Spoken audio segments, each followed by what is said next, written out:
Yes, welcome to Pittsburgh, where the Pirates and their supporters are all fired up. The Pirates with a chance to sweep the Los Angeles Dodgers here tonight. Sunday Night Baseball on ESPN is presented by Taco Bell. A couple of close games, but a couple of wins for the home team so far. A battle of aces on Friday night. Garrett Cole, Clayton Kershaw, neither one with his best stuff. Gregory Polanco with a leadoff home run off Kershaw, giving Pittsburgh an early lead. Andrew McCutchen a couple of hits, and then eventually in extra innings, Pedro Alvarez with a game-winning hit. The Pirates win 5-4 in 10. Last night, Francisco Liriano didn't pitch well, but he hit his first major league home run, a 3-run shot. Neil Walker crushed one for the Pirates. Mark Melancon gave up a run, but strikes out Yasmani Grandal for the last out. The Pirates win 6-5. They are hot right now. Meanwhile, the Dodgers are struggling, but the Dodgers are getting some help from the Cubs, who just completed a 4-game sweep of the Giants. So the Pirates are solidly in wild card position, 5.5 back of the Cardinals, who actually lost today, as they try to sweep the series here tonight.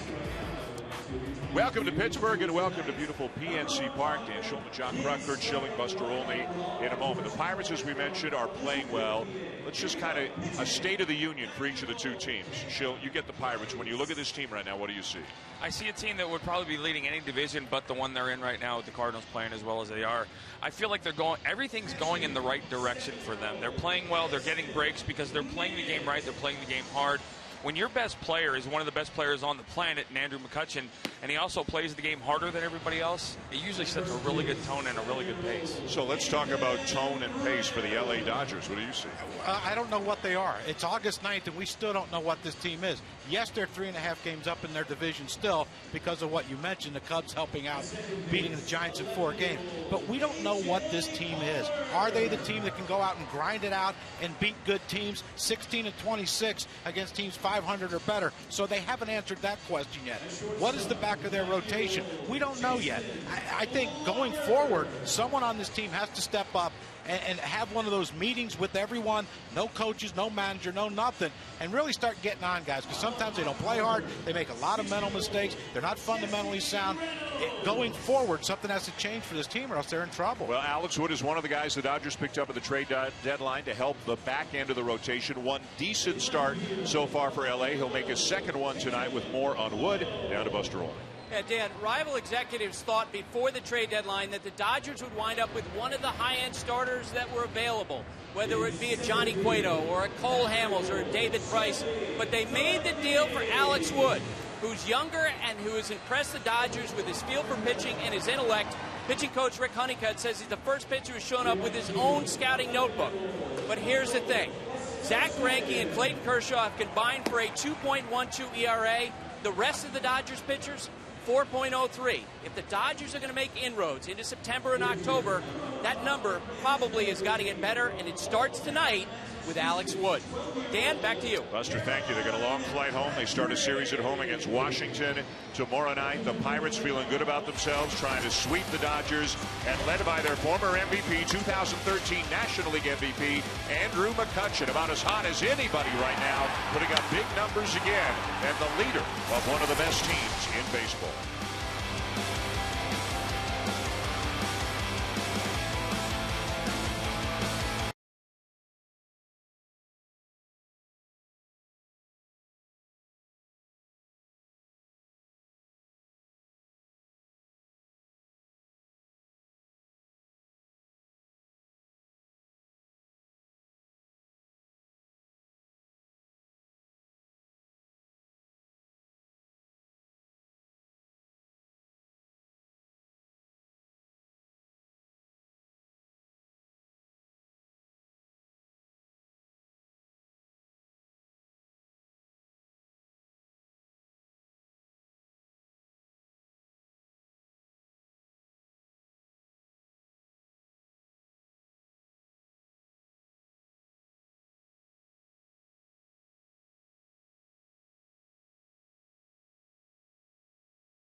Baseball on ESPN is presented by Taco Bell's new $1 Daredevil Loaded Grillers. Try all 3 if you dare.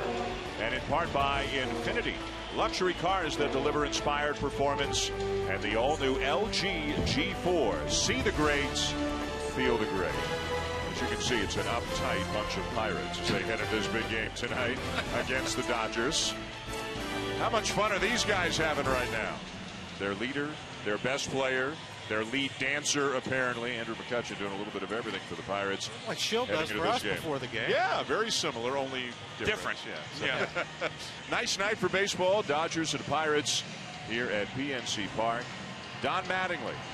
And the Dodgers scuffling a little bit right now. They've lost a couple of one-run games in this series to Pittsburgh. They are still the leaders in the National League West. They are 3.5 up on the Giants. Hi, Donnie. Here's the Dodger lineup. Brought to you by Taco Bell. No Yasiel Puig tonight. 4 outfielders for 3 spots. Talk about that in a moment. Jimmy Rollins, very good numbers against Charlie Morton, the starter tonight for the Pirates. Rollins also had 3 hits in the opening game of this series on Friday. Ho-hum, another great year for Adrian Gonzalez, looking at 28, 30 homers, probably 100 RBIs by the end of the season. And in the outfield, they've got Crawford, Peterson, Ethier, as mentioned, no Puig in the lineup for LA tonight. And on the mound tonight for the Pirates shield, Charlie Morton. Well, this is a guy that they need to count on to give them innings. The bottom stat right there is the big one for him. He's got an ERA north of 10 in the first inning, which is not uncommon. I mean, that high is uncommon, but guys that are sinker ball contact guys tend to need to feel their way into a game. And he's having trouble in the first, but getting through it after the second. That ground ball rate is huge in the fact that he's pitching in front of a decent defense, a good defense, for him to be successful. Watching Dodgers and Pirates, reply using hashtag #RepMyTeam with a picture of how you're supporting your team, and your tweet could wind up on TV tonight. Another big crowd here in Pittsburgh. They love their team right now, perhaps heading to the postseason for the 3rd year in a row. But a wild card team each of the last 2 years, won the wild card game, lost in the division series 2 years ago, lost the wild card game to Madison Bumgarner and the Giants last year. They're having a great year, and as Shill said, if they're in any other division, they're probably in first place. St. Louis lost today. The Pirates 5.5 back of St. Louis right now. Morton ready, Rollins ready. First pitch swinging, and a line drive base hit toward the right field corner. Rollins is thinking too. Polanco's throw, a good one, but not in time. And Rollins leads it off with a double. Now, Jimmy Rollins, not your prototypical leadoff hitter. Doesn't work a lot of deep counts. He's very aggressive offensively. You see the 2-seamer trying to throw that sinker, Kurt, and it was belt high. And when it's belt high, you ain't hitting a grounder on that one. You aren't, but the bigger thing to me, we talked about this, or I said something before the game when we had been talking about this, the Dodgers and almost seeming lethargic. That right there, that's a leader. That's what a leader does to start off a game. He was thinking, too, from the second he stepped out of the box. Love that energy. Here's Howie Kendrick. Kendrick, the number 2 hitter, second baseman, hitting .293 on the season. And he takes down and in, ball 1 for Morton. Kendrick with 37 multi-hit games this year. That is second in the National League, one back of Joey Votto. And Kendrick also hitting over .350 this year with the runners in scoring position. He is having a very solid, very typical Howie Kendrick kind of season. And he'll move the runner. Ground out sends Rollins to third. A great at bat by Howie Kendrick. Hit natural inside-out swing, so the perfect number 2 hitter, especially with the leadoff hitter hitting the double, Jimmy Rollins. This is what the Dodgers need. Fundamental baseball, something they haven't been great at over the last few years. But, you know, Howie Kendrick came from an organization under Mike Scioscia that they stress fundamentals, taking the extra base. And right now they're in a situation where Adrian Gonzalez, all he has to do is put a ball in play, and they score a run. They'll put the shift on, but leave the third baseman Ramirez closer to the bag because of Rollins. Ramirez also playing in just a little bit. He could come home on a sharp ground ball to him. Gonzalez with 66 runs driven in. He's driven in 100 or more 7 of the last 8 years. You know how many he had in that 8th season? 99. 99.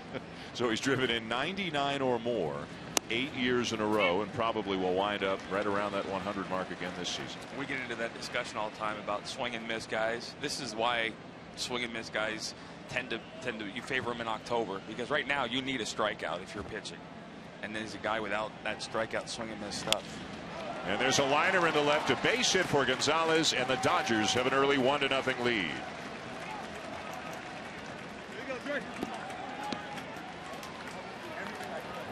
Well, Adrian Gonzalez is not only a great hitter, but a smart hitter.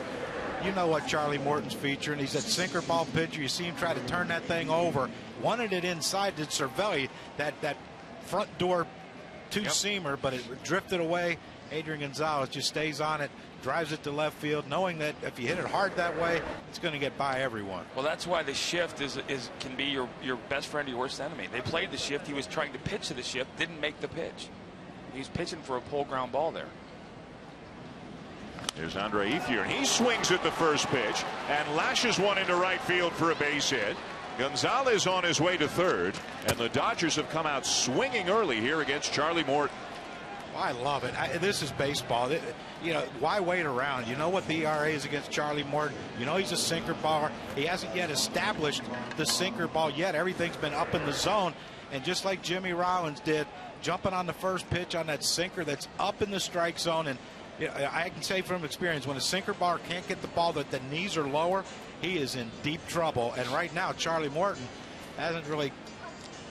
I mean, the only out he got was Howie Kendrick moving a guy over. I'm not sure Cervelli's actually caught one this inning.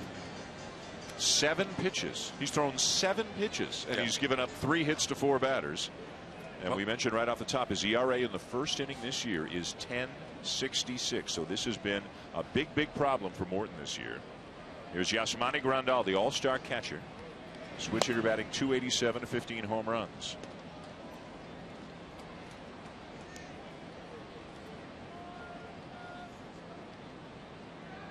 A 5-4 win in 10 innings for the Pirates on Friday night. A 6-5 win for the Pirates last night, or late yesterday afternoon, as the 1-0 pitch is in for a strike. 1-1. Mark Wegner calling the balls and strikes tonight. Well, that's a pitch right there. I can guarantee you Grandal wish he had back. Another sinker up in the strike zone.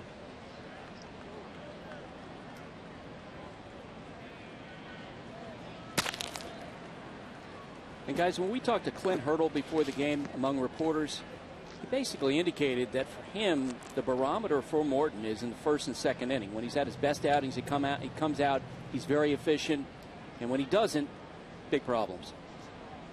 And so far, big problems. Some hard hit balls. Going off speed again, and it's 1-2. Living dangerously up there. Well, he's living dangerously, and he's getting help from Grandal. I mean, you know, you got to run around first. You're holding him on. Michael Moore's holding him on. Neil Walker are playing a little bit the pull with Grandal, but you know, that's a pitch right there, a hanging breaking ball that if you hit it hard, you got another first and third situation in RBI. You put yourself in a situation now, if Morton can make one really good pitch, he can get out of this inning with only 1 run being scored. You know, he's got 3 starts this year where he's gone at least 7 innings, hasn't given up a run. But then he's got some starts where he gets knocked around hard.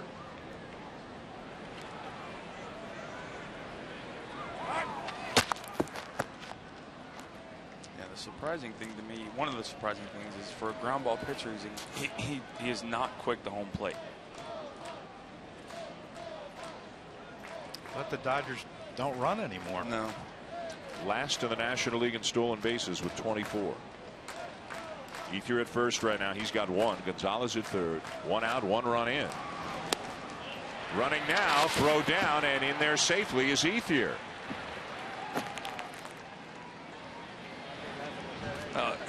If you're going to be a ground ball pitcher, especially in the National League, you have to give your catcher a chance and your defense a chance.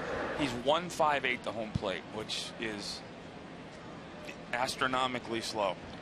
And Ethier got a great jump, and give credit to Gong right there for keeping that ball in front of him on the short hop by Cervelli, or else we had another run scored and possibly Ethier to third. And this early in the game, Clint Hurdle will play the infield back, again with a possible exception of Ramirez at third. Could see to run on a ground ball to anybody else. But with that stolen base, now you take away what should be a strength of Charlie Morton, and that's getting a double play ball to get out of this inning. And that's why you expect them to be quick to home, because you want to keep the double play in order all the time, hold that runner at first. If you're not going to be quick, you got to mix up times.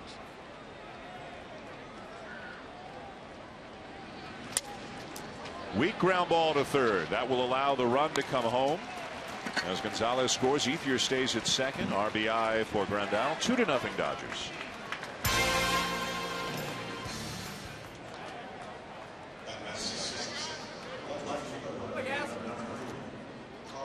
"82 degrees here in Pittsburgh, mostly clear skies as we bring you Sunday Night Baseball from PNC Park. We'll be back here again in a couple of weeks when the Giants are here. Well, the Giants just lost 4 in a row to the Cubs. The Cubs just took a 4-game series from the Giants. Cubs trying to keep pace with the Pirates in the wild card race. Pittsburgh is first, Chicago is second. The Giants didn't do themselves any favor. They weren't able to take advantage of the Pirates beating the Dodgers. Newsflash: Jake Arrieta is really, really good. Yep.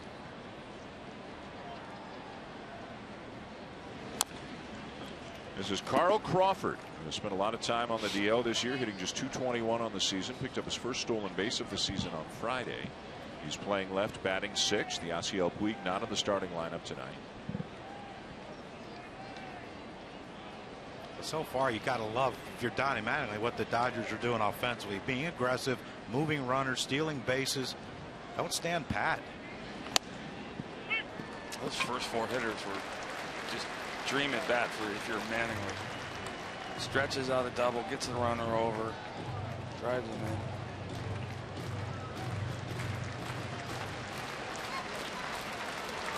Gonzalez with an RBI. Kendrick moved a runner. Grandal drove in a run.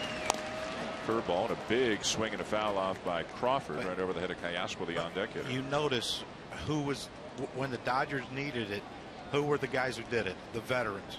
The Jimmy Rollins, Howie Kendrick, Adrian Gonzalez, Andre Ethier. You know, that's what you need now when you're struggling a little bit, feeling lethargic. You got the veteran guys have to step up and say, we'll lead you. Follow us. Yes, he did, and that'll end the inning. But 2 runs across for the Dodgers against Charlie Morton. They came out swinging and hitting line drives early.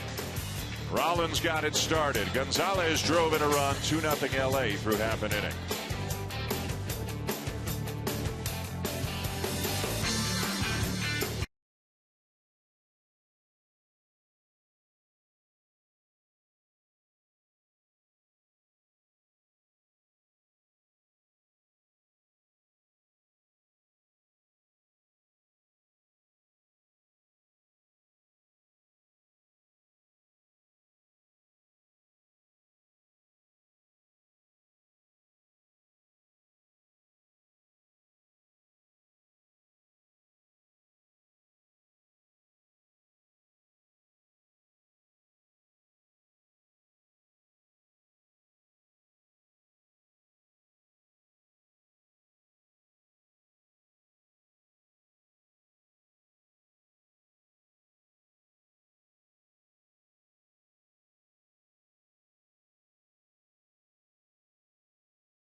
PNC Park. Dodger fans adding to the graffiti out there. 2-0 Dodgers going to the bottom of the first. Clint Hurdle, the manager of the Pittsburgh Pirates. And look at the Pirates lineup tonight presented by Taco Bell. Pirates are 6th out of 15 teams in the National League in runs scored per game on the season. And Andrew McCutchen once again is leading the way. After a slow April, he's been hot ever since. And putting up big time numbers, maybe putting himself into the MVP discussion by the end of the season. Jung Ho Kang may be putting himself into the Rookie of the Year conversation by the end of the season. He's been very hot, was the National League's Rookie of the Month in July. On the mound tonight for the Dodgers, Schill making his second start for Los Angeles, left-hander Alex Wood. And that discrepancy in right-handed batters, left-handed batters is 70-point difference in average, but over 100 points difference in on-base percentage. Usually says to me it's a lefty that doesn't have a very good changeup. He's got good numbers. He should be better than 7-7. Very deceptive delivery, but a guy who relies more on his harder stuff as opposed to having that conventionally good left-handed changeup. Dodgers made a 3-team deal at the deadline, bringing Wood and a number of other players over. Madaletos, Luis Avilan, Jim Johnson, Gregory Polanco with a 2-hopper to Howie Kendrick at second. And Polanco, who led off ball games with home runs on Wednesday and Friday, grounds out here. Out of the on-deck circle now comes Andrew McCutchen, as Starling Marte comes to the plate.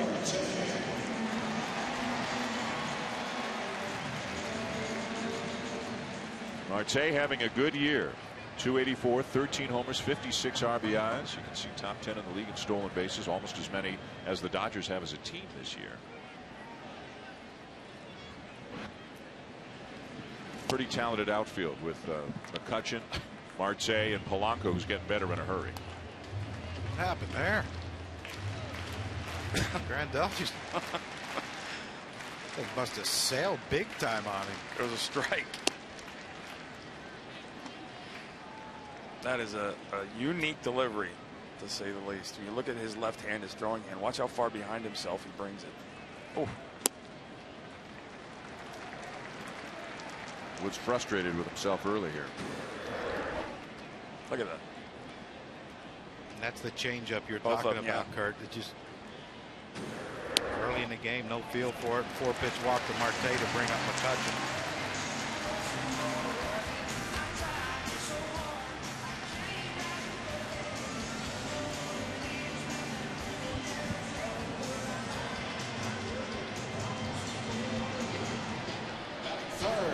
Center fielder, number 22, Andrew McCutchen.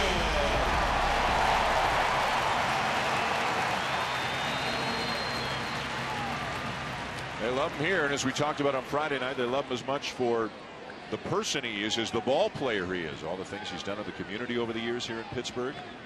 Not too shabby out there on the baseball diamond either. Runner at first, 1 out, bottom of the first pitch swinging. Sharply hit, but right to third, and they won't turn it as Kendrick had some trouble getting the ball out of his glove, getting a grip on it. I think they both did, Crucky. I thought that at third and then at second, I thought they both had a little.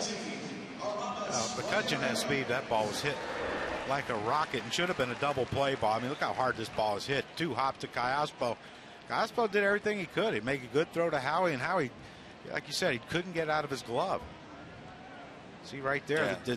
the transfer, he got it in his hand and bobbled it. And once you bobble it with McCutchen, who what we love about him, he runs hard every time, and that's why it puts pressure on the defense. So the inning's still alive. Fielder's choice, and a swing and a miss now by Aramis Ramirez.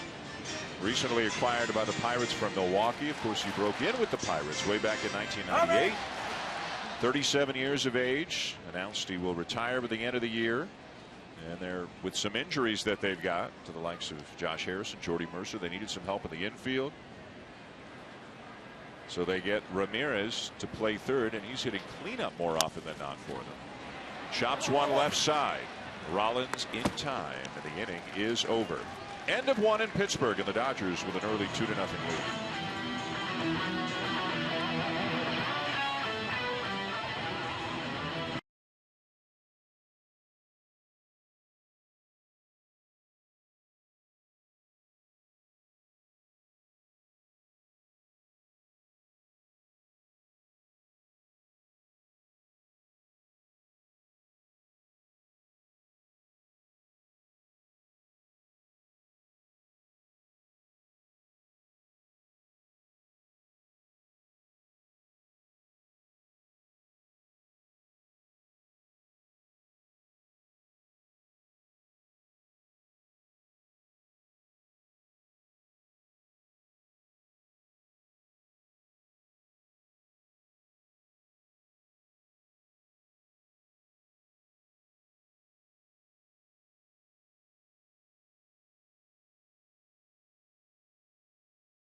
fan, you got to get direct TV.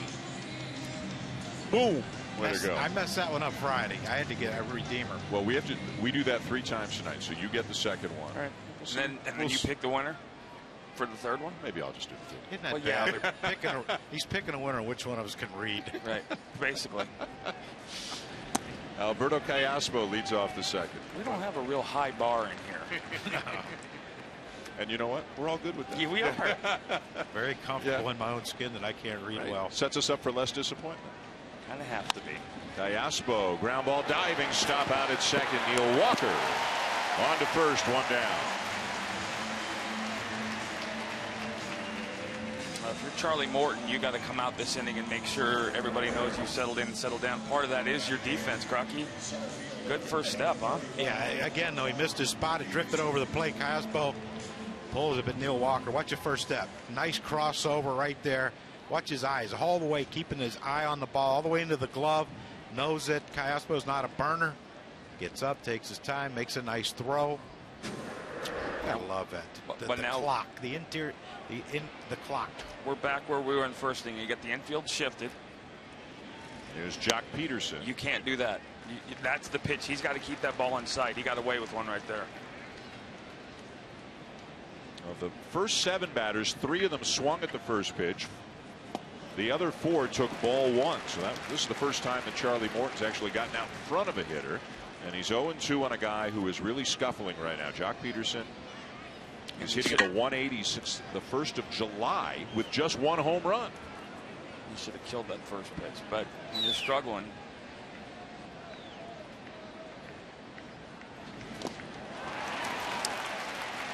Cervelli out from behind the plate to complete the strikeout.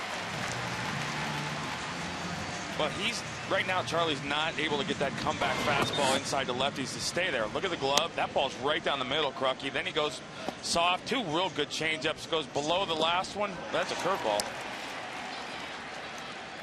Great pitch. And that's for you young pitchers, 0-2. Put the guy away. You don't need to waste him. Unless you're going to set up in a pitch for a later at bat, put the hitter away. The 131st strikeout this season for Jock Peterson. We talked about Gong possibly getting into the Rookie of the Year conversation. Peterson was definitely in it 6, 7, 8 weeks ago. I mean, he and Chris Bryant looked like they were running away with it. Bryant still obviously would be in the conversation. Well, we had, Jock Peterson, Rookie of the Year, MVP, all this stuff. Yeah. That's the beauty of playing 162 games. You'll figure something out after that. And that's the hardest thing.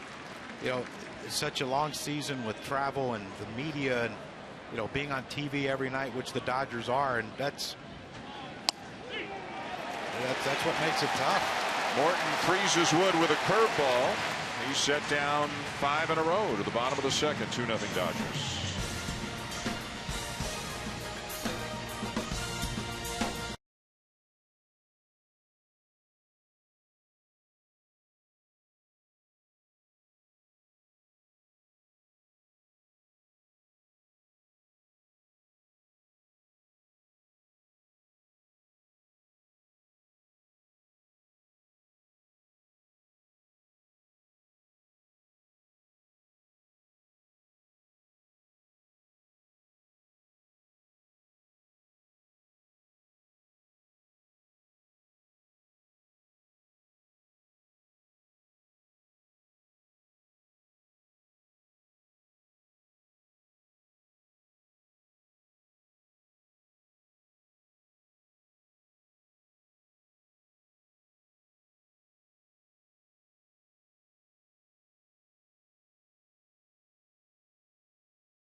Major League Baseball feature a local Little League program as part of our Sunday night coverage. Tonight we welcome Shaler Area Little League, located just 15 minutes away from PNC Park.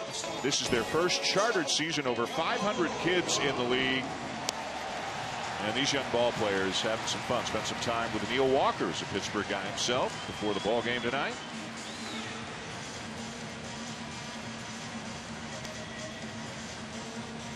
Bottom of the second, beautiful night, beautiful ballpark.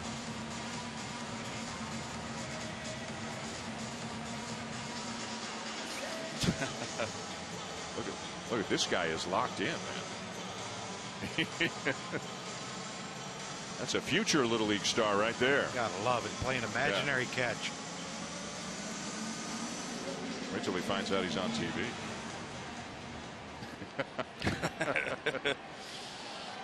Jung Ho Gong leading off the second for the Pirates. 9 years playing professionally in Korea, and now inching his average up close to the 300 mark with the Pirates, hitting over 370 since the beginning of July.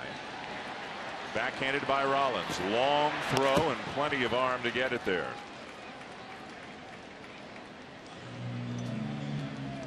A look at the MLB calendar. Tomorrow night, Monday Night Baseball, presented by USAA, the Tigers and the Royals, part of our global game series. Taking a look at players from Cuba. Wednesday night, big series. Pirates and Cardinals. They've still got 9 games left with one another between now and the end of the season. And then 1 week from tonight, we'll be in Kansas City as the Royals host the Los Angeles Angels. Angels got a big win today. Walk-off hit for David Murphy in a 5-4 win over Baltimore. And Houston lost today. The Astros were beaten 5-4 by Oakland. He was on TV. We're not kidding. Yeah. We are not kidding.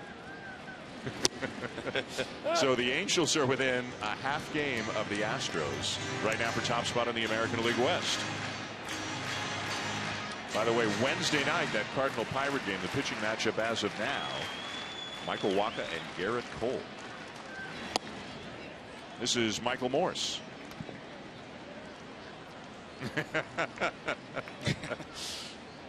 Mom's more excited than the kid is.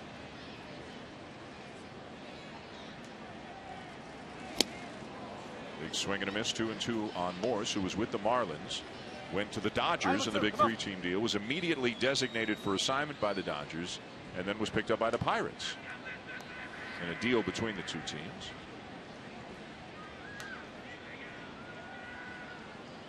He was a giant last year, and a guy with some pop, but he's late on that 90-mile-an-hour fastball. 2 down.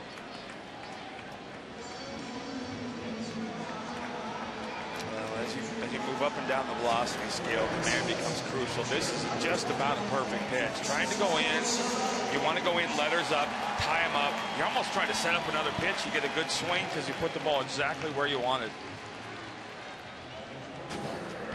Well, he guessed late and guessed wrong. Here's Francisco Cervelli, the Pirates catcher, the former Yankee. And the guy's having a heck of a season. Russell Martin moving on, signing in Toronto, and Cervelli is hitting over 300. He's hitting over 380 over his last 14 games. And he's hitting over 390 this season against lefties. Just to quickly go back to the Morse at bat, one thing that will do now for the rest of the night, when Morse is at the plate, he's got to be aware of that pitch from now on. So as Alex Wood sets himself up, opens up the plate.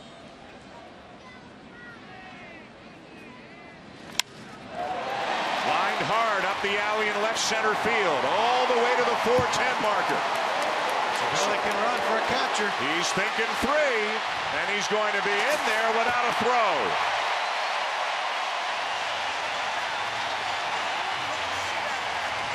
The 4th triple of the season for Francisco Cervelli.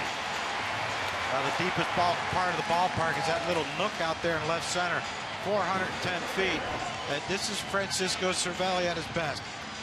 Not a power guy, line drive hitter, and he hits this one in the gap. And you see where it ends up in that 410 area. But here's what you love the best. He sees it. He knows that alley's out there, and he wasn't stopping. There was no way he was going to stop at second base. Even with 2 outs, knew he wasn't going to get thrown out at third. But look at the reaction. A high energy guy that you have to have at least one of those guys on your team. So runner at third, 2 down, 2-0 Dodgers. Bottom of the second, and the batter is the second baseman, Neil Walker. A switch hitter batting from his weaker side, the right side. Here's the thing I've never understood. If Cervelli was on second, he'd probably walk Neil Walker. Unintentionally or intentionally, whatever. Not with 2 outs. But when you're on third, why you pitch to him? Yeah, not with 2 outs for me, no. Just because that's why the triple. I'm not really concerned about the triple. Rather got the out, but there's 2 outs. You would never pitch around the number 8 hitter with 2 outs to get to the pitcher? It depends on who it was, but no, usually not, because now I bought myself a free inning in my mind the next inning because the pitcher's leading off. Charlie Morton, an .078 career hitter, guys. And just 1 for 17 this year.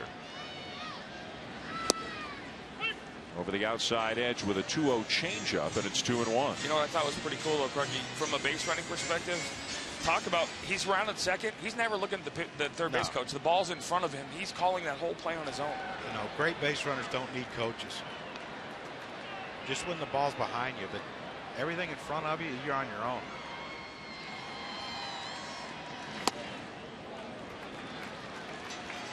I guess this kind of is an intentional, unintentional, intentional. But if I'm Neil Walker right here, I think I'm setting changeup. He threw a 2-0 changeup. More than likely, he's going to throw a 3-1 changeup. And he did. That to me right there, that's why hitting 8th in the National League is so hard to do. Because you get pitched like a cleanup hitter in a situation like this. I don't know if that one was a strike, but now it's 3-2 and he can go anywhere with it. The umpire called it a strike, John. Good Then pitch. apparently it's a strike. You got to live with that, don't we? Bouncer to third. Callaspo across the diamond to get Walker, and the Pirates will strand the Cervelli triple. Jimmy Rollins got it started for the Dodgers top of the first. He'll lead it off in the third when we come back.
Chevrolet, find new roads. And Firestone, whatever you drive a Firestone. Dan Schulman, John Kruk, Kurt Schilling, Buster Olney, PNC Park. Show, what have you seen from Charlie Morton? So, well, all scoreless innings aren't created equal. Last inning, Charlie Morton ends up with the pitcher, getting the pitcher out, walks off. But watch these pitches. That ball's right down the middle. He knows it. That's the best pitch of the at-bat right there. Borderline, real good sinker. Leaves another ball in the middle and ends up throwing a pretty decent curveball. Was snuffed a little bit. He walked off the mound that inning knowing he still hasn't gotten where he wants to be.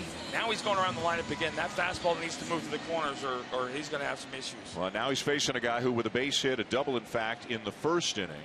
Jimmy Rollins is 8 for 12 against Charlie Morton. Rollins doubled and scored, came in on the RBI single by Adrian Gonzalez. Gonzalez would later score on an RBI ground out by Yasmani Grandal. Right to the first baseman Morse for out number 1. Well, you saw that first pitch, Dan, that fastball trying to go in. He threw it way up and away. And the second pitch, you saw Cervelli literally almost get behind Rollins and try and force that ball to the inside half of the plate. Watch where he sets up. He's not setting up where he wants the ball. He's setting up where he wants Charlie to start the pitch. And there, he gets what he wants. Now Howie Kendrick moved to runner, moved Rollins to third with a ground out to first back in the first inning. This is where a catcher becomes so crucial for a pitcher that's just trying to find it and feel it.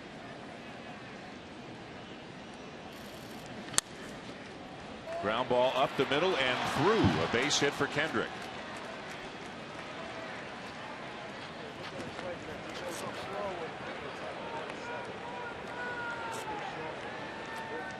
So, a man on now with a 1 out for Gonzalez. Crucky, when you look at this swing, we talked about it a little bit on Friday.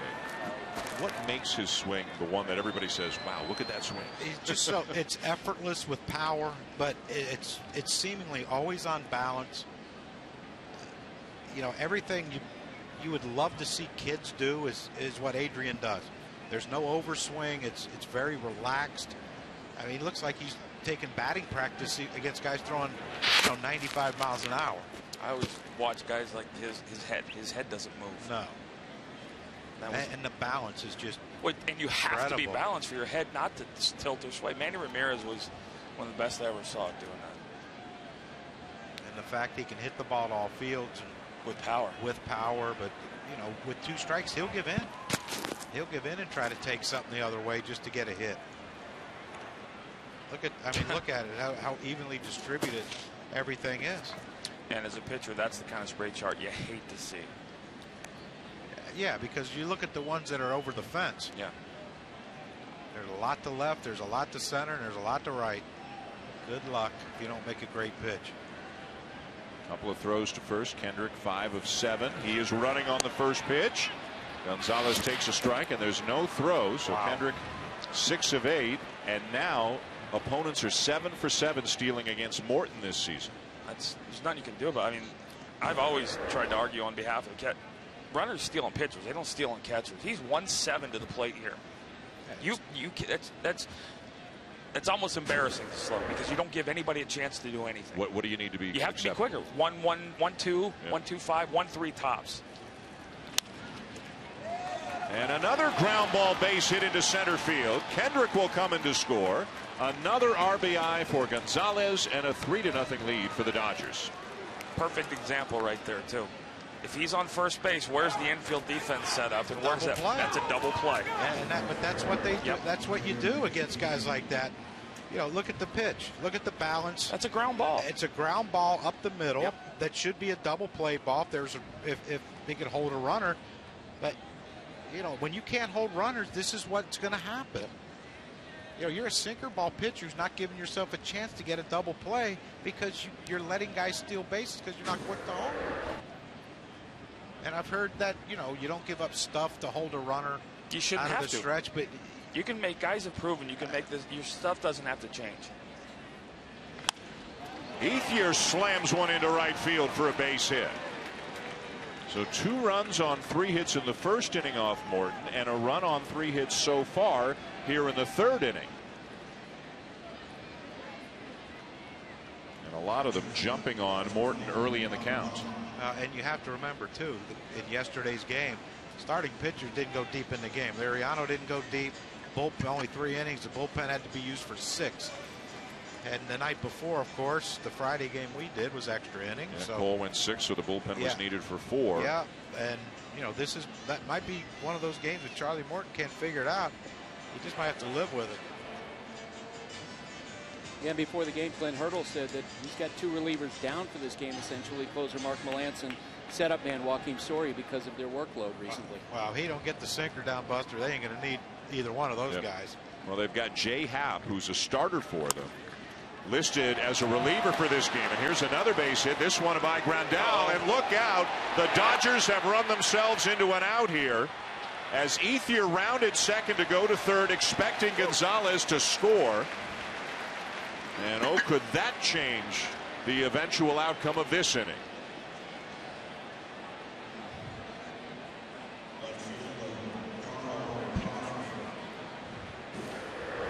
This is something that the Dodgers struggle at, and that's the basic, fundamentals of baseball. Is you see Ethier right there.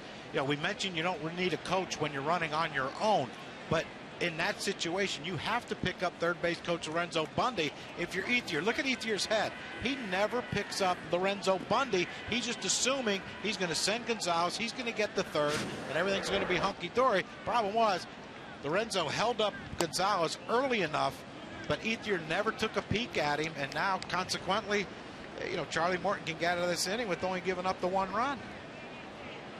Instead of bases loaded, 1 out, it's first and third, 2 outs, and the batter was Carl Crawford.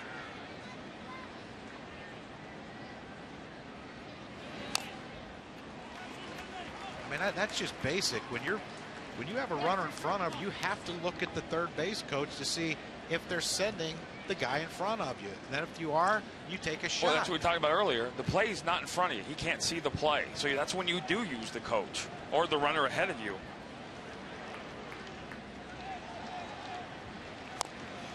Fouled off 1-2. And, watching third base coach Lorenzo Bundy, he held up Gonzalez early enough that Ethier should have been able to pick that up and stayed put. Ethier obviously assuming Gonzalez was going to score on that play.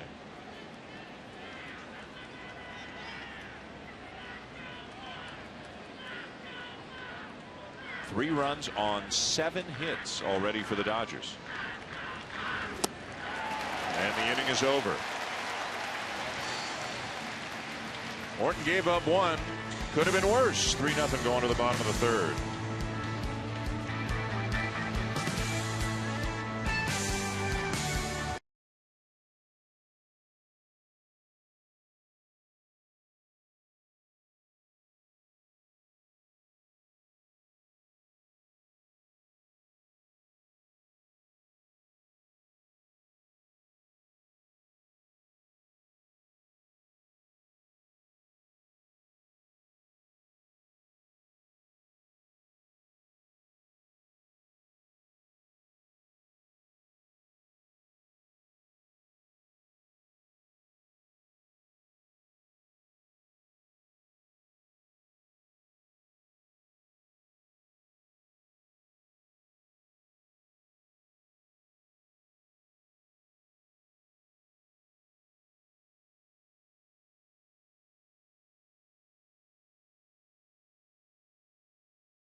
They've used 16 starting pitchers, 4 more than any other team. This was what they expected the rotation to be, but Ryu and McCarthy out with injuries, so they used the likes of Mike Bolsinger, Carlos Frias. Then they decided to make some trades, bringing in Matt Latos, Alex Wood. They've only been with the team a couple of weeks. You know what you're going to get, obviously, in Clayton Kershaw and Zach Greinke. As good a 1-2 combination as there is in baseball. And Brett Anderson's pitched pretty well. He's got an ERA just over 3 on the season. Right now they're hoping Latos and Wood are the answers for 4 or 5. Not so much for October, but to help them get to October. In October, obviously, you shorten your rotation. You use 3, maybe 4. And you could conceivably see the likes of Greinke and Kershaw pitch 4 out of 5 or 5 out of 7 in a playoff series if there's a little bit of going on short rest here and there. I'm all for it. It worked for the team last year. 16 starting pitchers. Well, you know, there's two places where that jumps out at me. The pitching coach, which means his job is completely changed, and the catchers. Because your catchers don't need to know 16 pitchers. They need to know habits and personalities of 16 different human beings. And that's a challenge. Some guys do their thing, and you just go back there and you put down what they want you to call. Hold on. He has to know the personality of 16 divas. No, not really divas. Yeah, I mean, yeah, you could. Can you win like that? Does this remind you, just the rotation, does this remind you of your Diamondbacks team in 2001? In a sense, yes, but the 3, 4s, and 5s, Brian Anderson, Rick Helling, Armando Reynoso, they made most of their starts in those spots. Right. And they were legit solid, and they were solid to good. And so, you know, I think in a series you can win with 2 or 3 starters if you can run them out there and they're comfortable doing it. During the season, you got to have 5. Well, and what's going on right now in the National League with the Pirates playing well and the Cubs now sweeping a 4-game series from the Giants? It's not like it's an automatic that one of the wild cards will come from the East or the West. What's going on now with teams like the Nationals and the Dodgers and Giants, they may have to win the division or they're not getting in right now. And you look at the Mets, what the Mets are doing, what they've done from a pitching perspective. Long, long way to go. Mets and Nationals both lost today. The Mets losing to Tampa Bay and the Nationals losing to Colorado. So the Mets remain a game and a half up in the National League East. And we mentioned the Giants just keep losing to the Cubs. So they're 3.5 back of the Dodgers right now. And you look at that wild card standings. Swing and a miss. The ball gets through Grandal, and Polanco is going to reach.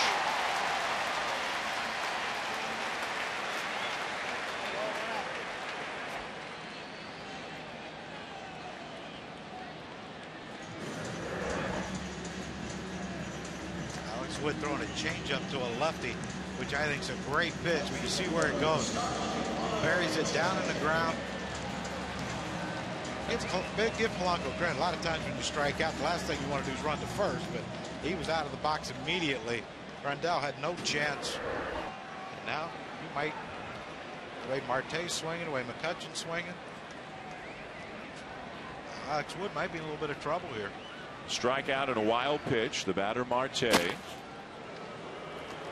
And Alex, for the most part, isn't quick to home. He's almost, from a timing perspective, similar to Morton, but he's left-handed. And if you can keep the runner close and be that, you got a shot.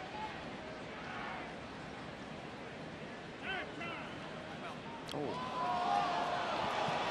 Time called.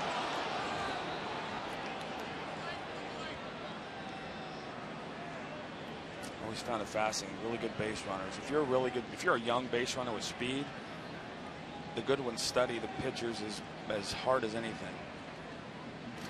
Because on the lefty, you're going first move, right? If you're stealing the base, you're going, and a lot of times left-handers' first move is a glove or a tip of the upper body or something they give away. 1-6 in that throw to home, so in it. Plenty of opportunity if for you're Polanco going to first, steal if you can read it. Right. But you don't wait till the game. You read that stuff. That's the pregame stuff. That's where you sit in the video room and you can watch a guy throw. All you need to see is 5 to 10 pitches. The thing with Wood, if you look at how he delivers out of the stretch, his foot never really crosses the plane of the pitching rubber, is huge. But his knee does, and that's deceiving to the runner.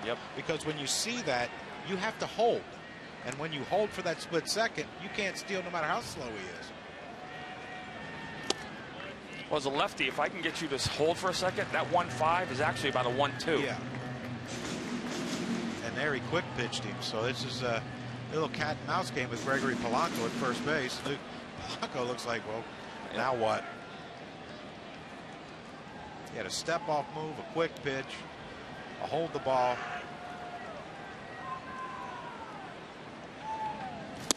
Out in front, 2-2.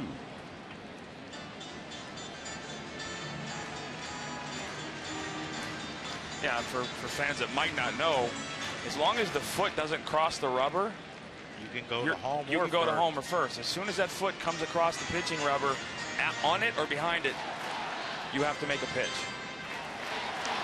That's what made Andy Pettit so ridiculously good. His move, it looked exactly like. They both looked, his move and his throw home looked exactly alike.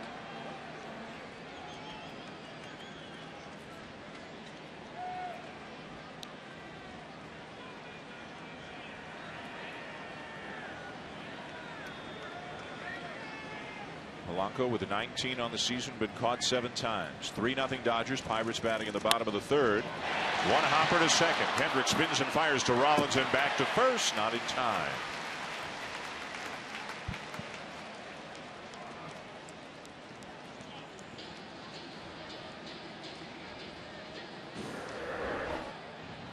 Was hit pretty hard starting Marte, but didn't he make it close? I mean, look at how far though that Howie Kendrick had to go to make that throw to Jimmy Rollins. He made a good throw. We know Rollins still possesses a strong arm, but they both made good throws. Just too long of throws to get a guy with the speed of Starling Marte. And give Polanco credit. He made Jimmy Rollins throw off balance with not as much velocity as he could put on it. You know, when you watch a play like that in slow motion, though, you just take for granted they catch, they step on the base, they throw to first. The athleticism. The athleticism that, even though he didn't get the out at first, what Jimmy Rollins did right there was really impressive.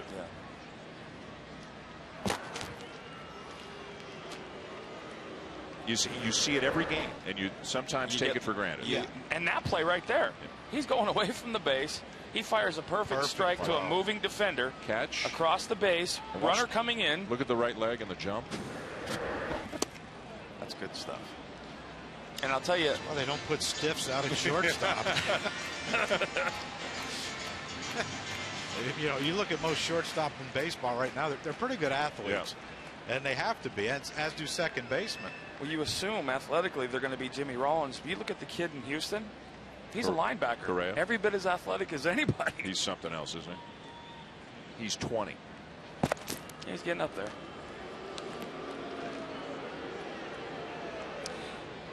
One of the things, too, I think with Polanco not going in that previous at bat was this guy was on deck. You want him to hit this inning.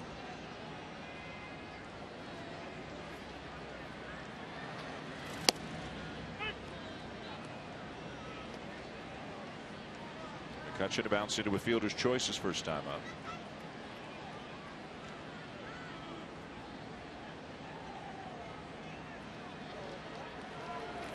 Marte runs well. He's at first, 2 down, bottom of the 3rd. This could be when he could take off. Yep. 2 strikes on McCutchen. If he gets thrown out, he gets a free at bat. Or he gets to start over next inning if he gets thrown out. If he doesn't, now he's in scoring position for your best hitter. I just don't think they've read him yet. I don't think they've read Alex Wood yet at all. No, and that was I think a mistake pitch. You saw Grandal kind of waving the ball to the off the outer half, 0-2, wanting to set up whatever he's trying to do here. I think he's going to try and close him in. See, on the 0-2 pitch, he makes a pitch that Kutch fouls off. And now watch Grandal's right hand. Out more to set up the pitch he just made.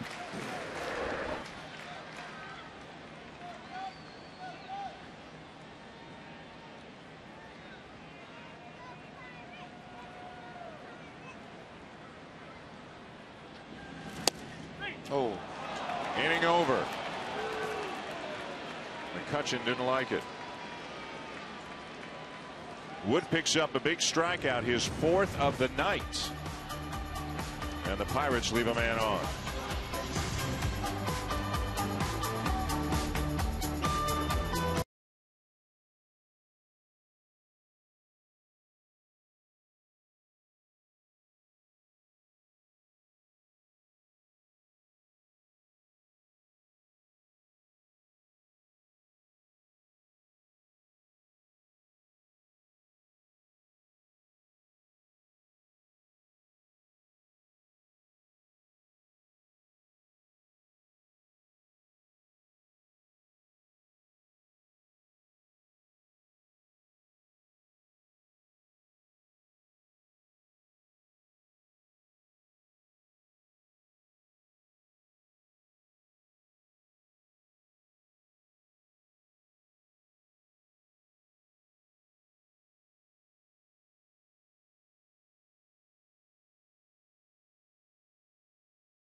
every game. Visit MLB.com/tickets today. Major League Baseball, Minor League Baseball, and the U.S. Conference of Mayors are celebrating August as the inaugural Play Ball Month. More than 125 city mayors are hosting play ball events. To learn more, go to playball.org and get out and play. In between innings, Buster Olney with Pirates manager Clint Hurdle. Clint, you talked before the game about having a plan against Alex Wood. How do you feel like your hitters are executing him? Right now we don't have any runs. We've got one hit. We've got to stay out over the plate. He's got a real good two-seamer. He'll spin the ball down to your back foot. Every once in a while he'll stand a right-hander up. We just got to stay on him. Right now he's made good pitches. Charlie Morton's had starts in which he's dug out of early inning trouble. What's the key for that? We've got to have better location with the sinker. Most of these left-handed hitters, he's trying to throw that comebacker and shave it over the inside edge. I think it's drifting back too much towards the middle part of the plate. Continue to try and sink that ball down and away and spin the ball. The curveball has showed up pretty well for him. But thanks. So keep the ball down and away with the sinker. Don't let it drift back over the heart of the plate. And there's the curveball, which Clint Hurdle says is spinning pretty well so far tonight. It's spinning good, but you know, when you look at how the game is being called by Mark Wegner, he's been consistent with the ball just off the plate on both sides. You stay out of the middle of the plate, you got a chance. You were a guy that had great command away and in. When you see an umpire that's giving you a couple inches off the plate in and out, you have to be salivating. You don't make an adjustment until the umpire makes you. If I have to throw a strike to get a strike, I'll try and do that. If I can throw a ball and get a call a strike, I'm going to keep throwing that pitch. Curveball low. And here's the thing, that curveball's spinning and good, but as a hitter, he's not throwing it for a strike. So he's gotten Crawford to chase below the zone twice on it and a couple different ones, but I'm not really, if I'm a hitter, I'm not sure I'm worried about that getting ahead because he's not throwing it for a strike. And you heard him talk about command of the sinker, that comebacker, and this is a perfect example. You got to watch Cervelli's glove. That ball's middle up. He's trying to go corners and down and away, and he's up. Now look at this. Trying to go in, get that comebacker, he ends up going away. Trying to go away, that ball's drifted back over. And a lot of times it depends. The catcher sometimes, and I think Cervelli does this, he'll set up where he wants the ball to end up instead of where, and Morton ends up starting it there, and vice versa. It's a pickoff. Do you blame him for trying to do something different? No, and this is where your catcher becomes incredibly valuable. But here's the thing, too. You don't want to waste a pitch out to try to give yourself a chance when a guy's 1-5, 1-7. You can't. A pitch out doesn't get the runner. You're wasting a pitch. You're giving a guy, getting a hitter ahead in the count. Curveball to Jock Peterson for a strike. Down to Buster. Yeah, guys, before the game, when Clint Hurdle talked to us about Charlie Morton, he talked about giving Morton sinker, having the target set up in the middle of the plate and let the movement take over from there, which I've heard with a lot of other sinker ballers. Yeah, and it depends. Right now,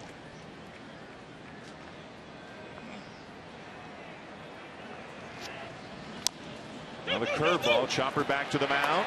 There's one, and no opportunity for a throw. A high throw to Gong, and by the time he was readying himself for a throw, Diaspo was bearing down on him.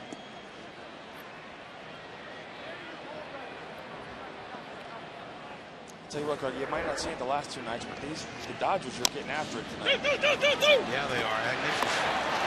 Diaspo going in hard right there to try to take Gong out so he can't make a throw, but the high throw took that double play out of the equation. Another thing.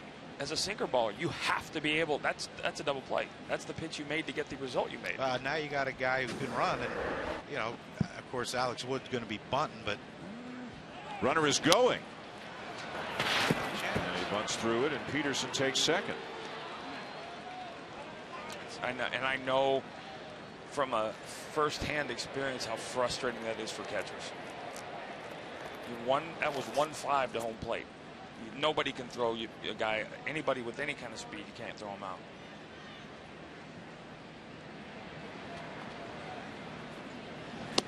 Now swing and a miss, 0-2. Wood this year is 6 for 37. Has one double. Well, the issue is you put a runner in scoring position and something fluky can happen here. Yeah, broken bat. Yep. especially with the sinker baller. He runs one in on Alex Wood, and he bloops it over Michael Morris's head. Just anything can happen right here. I don't understand that, though. But what else you do by not turning a double play? Jimmy Rollins is going to get up this inning. 2 down.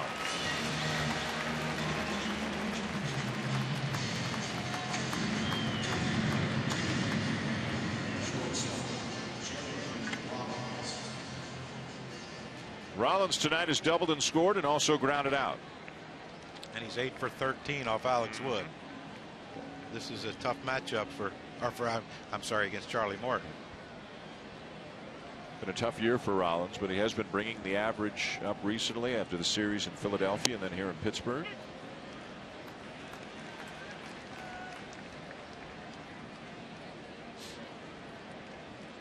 Free agent at the end of the season, and of course one of the Dodgers' top prospects, infielder Corey Seager, younger brother of Kyle.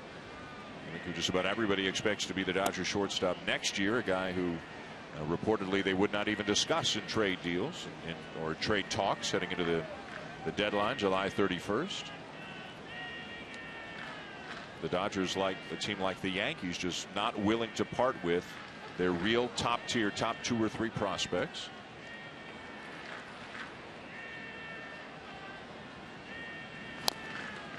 Well, and that's why they didn't quite get what everyone thought they were going after, a Johnny Cueto, a Cole Hamels, a David Price, because they feel that Seager and others in that organization are going to be young studs, and they're going to be playing for a long, long time.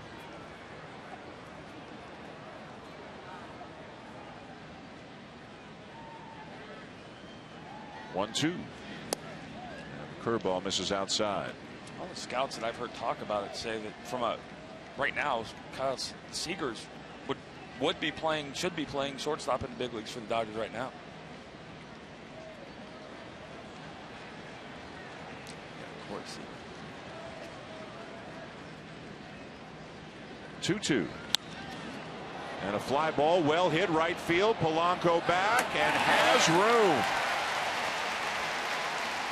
The inning is over. Man left on. Bottom of the 4th. Dodgers still up 3-0.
Brought to you by Taco Bell. In between innings, Buster Olney and Dodger manager Don Mattingly. Don, how'd you feel about your hitters' aggressiveness coming out of the gate today? No, good. Jimmy got us going right away. Adrian's got a couple of big hits. Guys are swinging the bats. Now we just got to continue. His pitch count's down pretty good. We jumped him early, so we'll see if we can run him out of here. What have you learned about Alex Wood as a pitcher that you didn't know before he got here? Just kind of how prepared he is, and a guy that's smart and really knows what he's doing out there. He changes speeds, well prepared, and not a bad hitter. He hadn't looked good tonight, but usually pretty good. Donnie, thanks. Alex Wood, his second start as a member of the Dodgers. From the University of Georgia product, Atlanta Brave, just acquired prior to the deadline. As he misses way inside of the belt to Aramis Ramirez, the cleanup hitter for the Pirates. Rocky, I'm wondering from a hitter's perspective, he's been going in, out, or vice versa. Are you looking away now? It doesn't seem like he's doubling up anywhere. Yeah, he is falling into a pattern. The thing is, he's falling into the pattern, though, with different pitches. Right. It's, he's fastball in, changeup away. He's even thrown some breaking balls in. If he can establish a fastball away right now, he's going to make it tough for the Pirates tonight.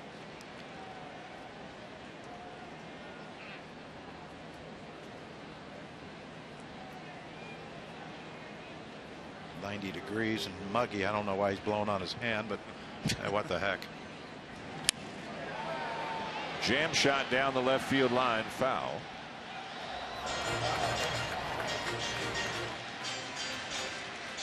So now you've got in, then he went out with a changeup, back in with a fastball. Back in with a fastball.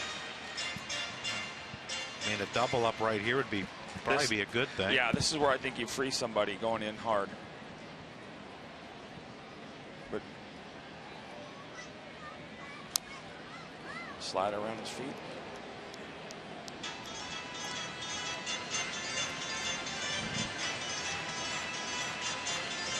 Well, the comparison that Alex Wood has drawn in terms of his delivery, and it's not a great one, but it's probably the closest one there is Chris Sale, because of the kind of violent, herky-jerky nature of his delivery. Well, his left hand, where his left hand goes when his arm comes back is you don't teach it. It's like behind him. It's behind him, and look at how far back that is. That's behind you is good hide deception. He goes literally. Watch how far it. Like if you look at like a Kershaw, he'll take the ball back behind his back. See how far that came out that way out there. That's unconventional. Liner to left center. Cut off shy of the track by Crawford. It will still be a double for Ramirez.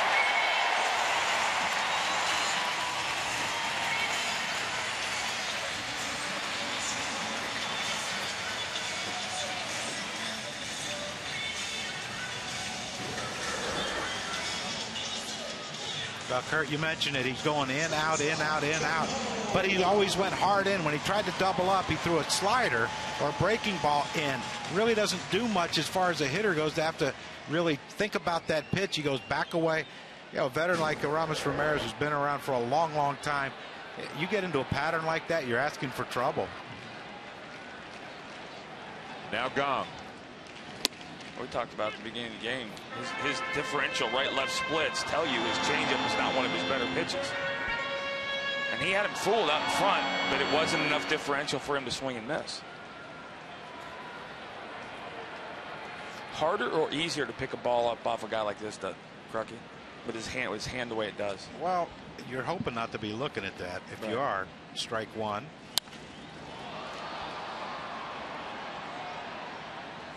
The thing it doesn't change though is his head. Right. It doesn't like he dips it or turns it or so that's what you're focusing on. That LA right there, you're focusing on that, and then you just shift your eyes to his release point, which should be up in here somewhere. And if it is, you see it, and hopefully he throws something you can hit. See, his head doesn't really move. Yeah, so I guess the thing is, his hand comes down here at where that arrow starts, and his throwing slot is up there. You don't go to both, right? You just look at his hat and adjust to the release point. Rick Sutcliffe, I got caught a couple times watching Sut cup it behind him. Yeah. And then by then it's like strike one, strike two, whatever. I just wanted to see it. This will not get the runner over. Not a good at bat by Gong.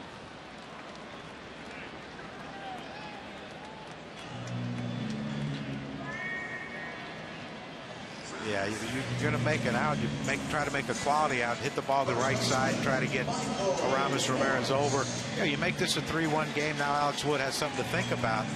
He gets out of this inning 3-0. He's going to feel really good about himself going into the dugout after 4 innings, not giving up a run. Anytime you can keep a team, or you can make a team, if contact scores a run, that's huge for what your team is trying to accomplish.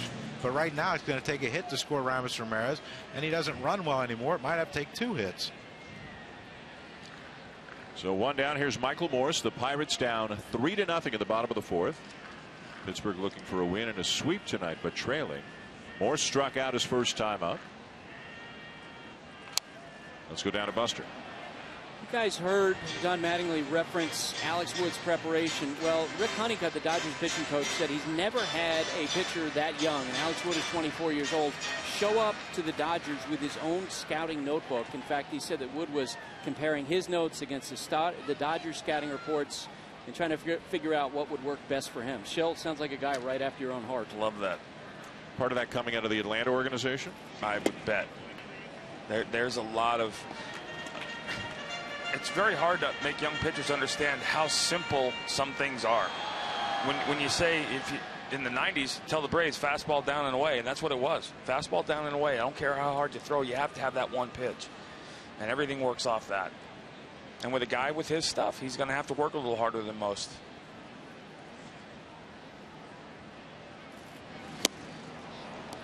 Morse having trouble picking the ball up, it looks like. Yeah, he's behind everything. Yeah. And that's an 81-mile-an-hour changeup, and he was still behind. It looks like a really long swing. Yeah, really. I mean, you see his hands out away from him. Takes him a while to get him back, but look how long that swing is. He's behind that ball. Well behind. And that was a changeup. That was 81 miles an hour, according to our gun here. Not seeing it well?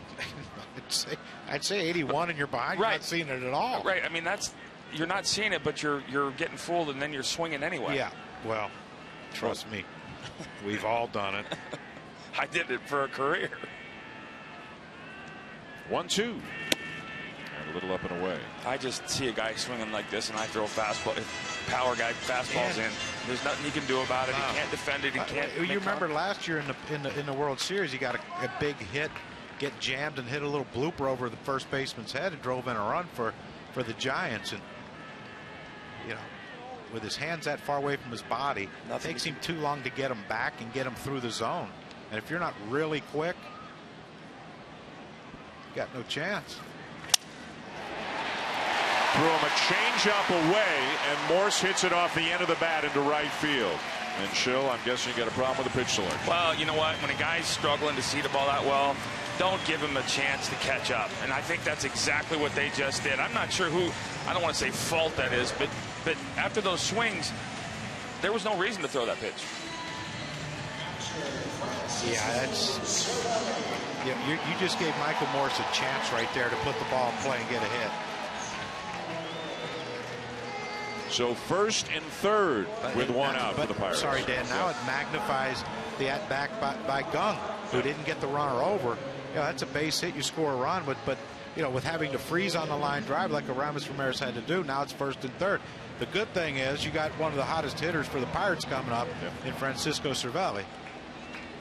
Tripled his first time up.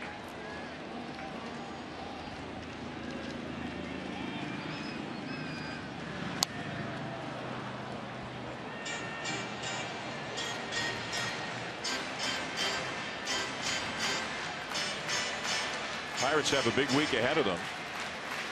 They'll go to St. Louis for 3. You can see one of those games on Wednesday Night Baseball this week here on ESPN, and then they'll go to the Mets.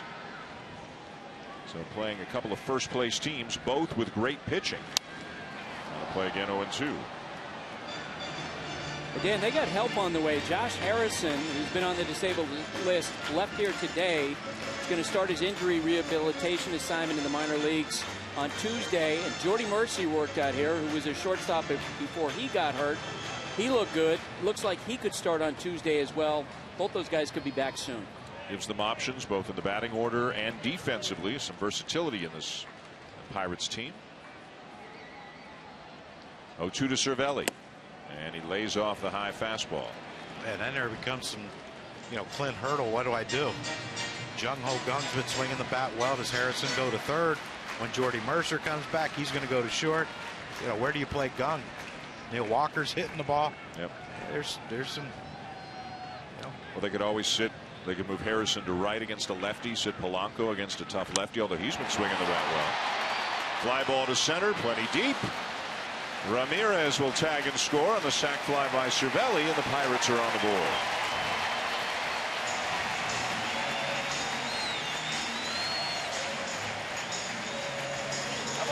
Follow your favorite team and players all season with MLB.com At Bat, the #1 app for live baseball. At Bat is up to the moment at any moment with in-game highlights, live look-ins, replay reviews, radio broadcasts, StatCast, and more. Get MLB.com At Bat now. Some good barbecue here, and I know Crucky is already planning barbecue 7 days out. We're going to Kansas City next week. That's what he does. It's all about preparation. Yeah. Mitch's meat. Yeah, you guys study the stat sheets. I'm going to give a holler to Mitch and see if we can't get some ribs and some burnt ends. Play to your strength. A base hit through the right side for Walker. Moore stops at second.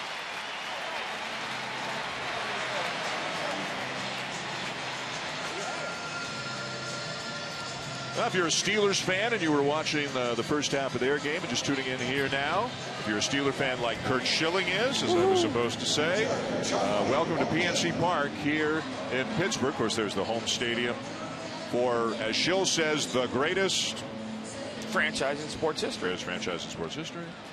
We are here at PNC Park, the home of the Pirates, who are down 3-1 right now to the Dodgers, bottom of the fourth inning. The Pirates looking to sweep the series and pick up a game on the Cardinals. The Cardinals lost earlier today to Milwaukee. The Dodgers, if they can win, will move to 4 games ahead of the Giants because the Giants lost to the Cubs again today.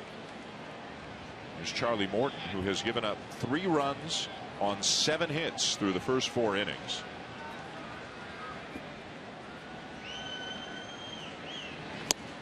So since we're talking about football, our condolences to the family of Frank Gifford, the Football Hall of Famer and longtime broadcaster, Monday Night Football and elsewhere, passing away today at the age of 84. Played on both sides of the ball for many years. I think all 3 of us watched a lot of Frank Gifford broadcasting, doing NFL games. Just remember him and Don Meredith. Just listen. And what a great guy. What good commentator. We got some of that going on here, right? What's that? He's Meredith? No. What do you mean, Crucky? I'll tell you later. Bouncer to third. It is a foul ball. A foul ball. When it's in front of the bag, it's the home plate umpire's call. Mark Wegner watched it all the way up the line and signaled foul. Well, let's see where Cayaspo touches this ball. Yeah, it's foul ball. Foul ball. Yeah. Great Good call. call.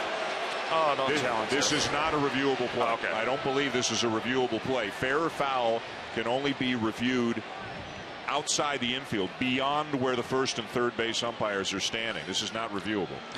This is arguable past the umpire. I believe it's for the reviewable fair foul plays or balls on the fly that were they fair or foul down the line. This is not a reviewable play. Yeah, that was. It looks like they got it right. Definitely a foul ball. Yeah, Cayaspo got it when it was a foul. You know, a lot of people think, well, it's still in the air. See that fair foul and outfield only at or behind umpire. Where's that, guys? In the dugout? That's in the dugout. In the Dodger dugout. It's not Great the work, Pirate guys. one, apparently. It's fair it's there. fair there, but it's in the air. It's foul. Cayaspo hits it. Good call.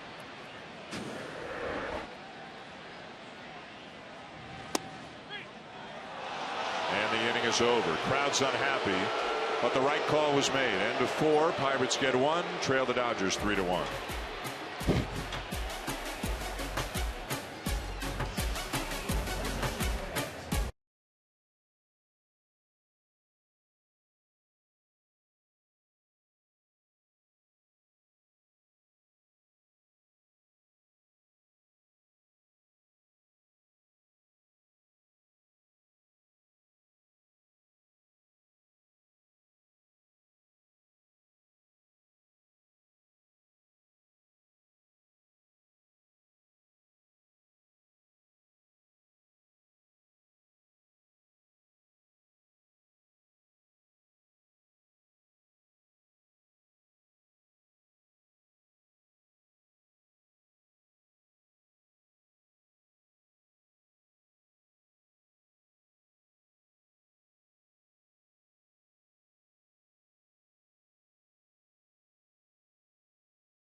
swung on, high fly ball.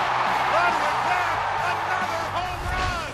It is gone. Brandon Crawford with a grand slam. Bumgarner, a 4-hit shutout. The Giants have defeated the Pittsburgh Pirates. The Pirates playing in the National League Wild Card game each of the last 2 years, both times here in this ballpark. They beat Cincinnati 2 years ago, lost in 5 in the division series to St. Louis. They lost to the Giants in the wild card game last year. You can see they are the leaders in the wild card race right now, but at the moment they are 5.5 back of the Cardinals for the division lead. And we talked to Clint Hurdle a little bit about it, guys, on Friday, and he says their goal now is the same as it was when they reported for spring training back in February: win the division. You got to imagine more than most teams. Some teams just say, hey, get in, and however you get there, you get there. Royals and Giants were both wild card teams last year, went to the World Series. But you got to believe the Pirates are maybe a little bit more motivated than most to skip that step, having lost that game last year. I think a lot more motivated. You look at that list, I think the team on top is the one team that doesn't want that one. They want to win the division because you run into a Madison Bumgarner and you're playing golf the next day. There's a weak chopper to the right side. Who wants it? And the Pirates can't make the play. Kendrick is limping, reaching down for his left hamstring, and just a lack of communication on the infield by the Pirates. Davey Lopes over to check on Kendrick. Well, Michael Morris right here, a little indecision. You watch him. I mean, Charlie Morton does everything right here. He's running to the base. You see he can't get it. But Michael Morris took a couple steps toward first. As a first baseman, you have to trust your pitcher's going to be there. And if he can field that ball, Charlie Morton can take that himself without having anyone there. But what Michael Morris didn't do is he started coming back toward first base. And once he did that, the hesitation was too much and a low throw. But you know, I think the bigger concern right now, if you're the Dodgers, is Howie Kendrick and his hamstring. Kendrick is in the dugout right now. And we're going to have a pinch runner, it would appear, and a replacement for Kendrick here after the injury. Cookie, there are some balls over there that are almost tweeners, where they're in one spot where both guys. I mean, I don't think Charlie Morton ever thought about picking that ball up. No. And I don't think Michael Morris ever thought Charlie Morton wasn't going to pick the ball up. Yeah, and that's the issue. But you know, that's the thing. You work in that stuff in spring training relentlessly. But the problem is Michael Morris wasn't in spring training with the Pittsburgh Pirates, so he doesn't know how quick Charlie Morton is. You know, you see Morton right here. He had no way of getting that ball. That's when Morris has to see that immediately and charge in. But Michael Morris, Brandon took a couple steps toward first, like I said, and then he tried to get back and get the ball. He should be fielding that ball up in the grass somewhere, not back in the dirt. Kike Hernandez, the pinch runner. Kendrick out with what looked like a hamstring injury. The batter is Adrian Gonzalez. Speaking of, Adrian Gonzalez at first base doesn't make that play. He makes that play on his own because he's any aggressive first baseman defensively goes after that ball.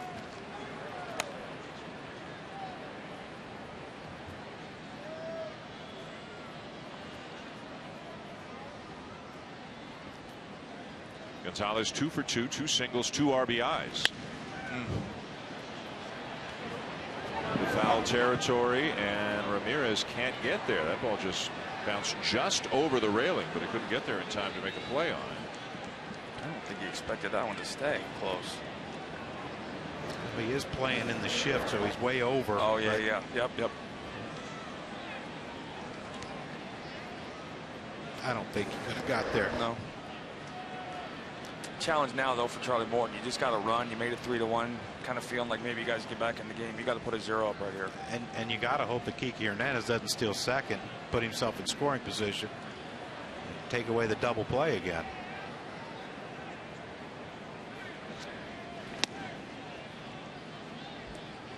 If you're hitting your Gonzo, you want that hole open, or you want him to get the second? Well, with one, you give a guy a strike. I think you give him a strike, but you know you're looking at a guy who's a sinker ball who's trying to get a double play.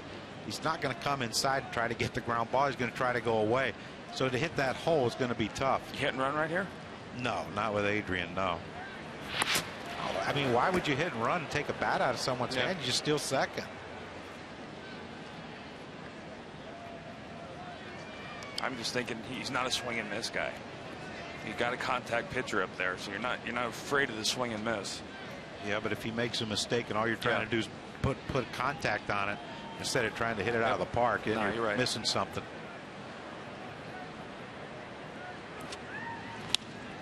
Popped him up. Ramirez will have a play on this one in foul territory. One down. Well, we talked about the Pirates and leading the wild card race right now. The team that is second in the National League wild card race, the Chicago Cubs, who just took a 4-game series from San Francisco. They are hot. Shill, you mentioned Jake Arrieta a little bit earlier. Kyle Schwarber is up. He's playing every day. Addison Russell was at short again today. Coughlin, who's hot, was at second. Schwarber in left. And Starlin Castro's out of the lineup more often than he's in right now. And it looks like the Cubs are starting to figure out who they are, what they are heading into the second half of the season. They're playing well right now. Well, that's the great thing is they're trying to figure things out. You know, we talked to Joe Madden last time we were there, and we talked about Kyle Schwarber, and he said the bat plays here, we just don't know where to play him. Well, eventually, like Bill Madlock told me years ago, he said you can shake a tree and 10 gloves will fall out and only one bat. Kyle Schwarber's bat just fell out of the tree, and he's swinging it. Going to be some great games in the last 6-7 weeks in the National League Central. The thing I love about it is that Joe Madden's gotten to the point now where he was in Tampa. The 8 best players are on the field. Doesn't matter who you are, what your contract says. And for, again, I said earlier, I was kind of being facetious. Jake Arrieta in the last 2.5, 3 years is as good and as dominant as a number 2 could possibly be. Done it very quietly, if that's possible, in Chicago. Which has been huge because John hasn't gotten consistent. Cubs are now 14 games over 500. They picked up a game on the Cardinals today, hoping to pick up a game on the Pirates as well. Jason Mott got the save today for the Cubs. Hector Rondon's been getting the lion's share of the work in the 9th inning.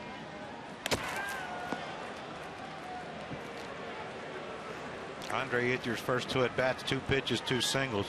Charlie Morton said, not this time. I'm going to throw ball 1. You want to chase it, chase it. But he didn't chase it. And now Andre's up in the count. I'm still surprised that Kiki Hernandez hasn't run yet.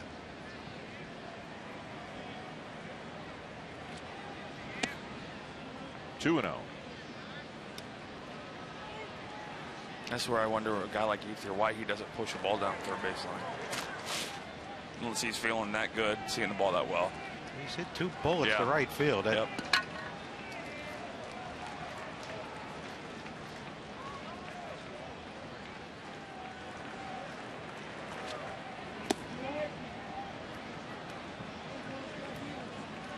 It's interesting watching Howie Kendrick walk off with that possible injury right there, and you do wonder if the Dodgers will at least look at outside options. The first one that comes to mind, and this is pure speculation at this point, how about Chase Utley, who just came off the disabled list for the Phillies, 4 hits and 10 at-bats, 3 doubles. He would have to approve a trade, but who knows, maybe this late in the year, something they might think about. Runner is going on the 3-0, and it's ball 4. Is there any chance, guys, the Phillies can and will move Utley between now and say the end of August? I don't know. I mean, is Seager an option to come up and play second base? I mean, I don't know. I would imagine Chase would probably approve a trade to get to a contender. You got Jimmy Rollins across the infield. But I'm not sure the Dodgers. Yeah, being a California kid, he might, but you know, then you run into issues. You know, what if Howie's only on the DL for 15 days and he comes back and he's hitting 290 and Chase is hitting, you know, in the low 200s like he is. One of them's not going to be happy sitting. Another option. Both deserve to play. Right. If Justin Turner's back in a week or so, he goes to third. Yes. Cayasco's been filling in at third. He can go fill in at second if they want to do it internally. And I think that's probably the one they would want. I mean, ultimately, you hope Kendrick's a day or two, but that's one of those things where he's probably not going to be playing tomorrow.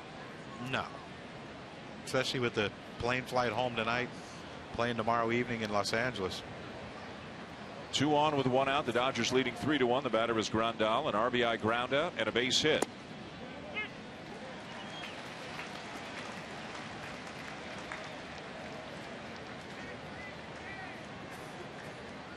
Okay, there's such a thing as having too many players.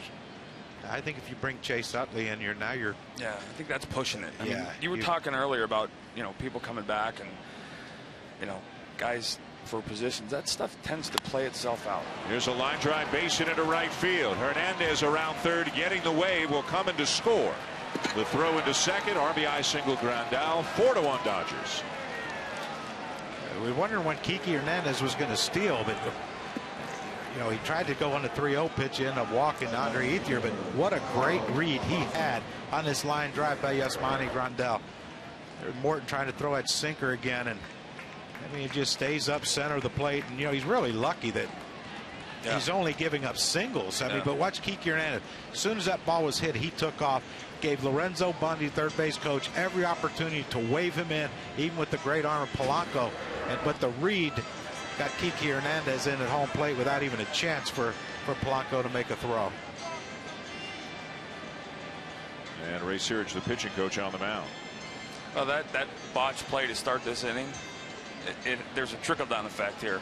You don't want to take this kid out because your bullpen's kind of taxed and you've used a lot of arms. There's a lot of different things going on. I think it's interesting that Ray Searage is still on the mound and Charlie Morton walked away from him. Archimedes Caminero up in the bullpen now for the Pirates. I'm betting he's got a shorter nickname. Archie or Candy? Something. But you don't like nicknames, so we got to go full throttle here. No, I'm all right with teammate nicknames. Carl Crawford, a couple of strikeouts. 4-1 Dodgers trying to avoid being swept as Crawford takes outside ball one. The challenge here is he's punched him out on breaking balls down below the zone in the middle. You got to get back to 2 strikes to make that pitch to use it, because it's a pitch you can get him out with again. But you got to get ahead.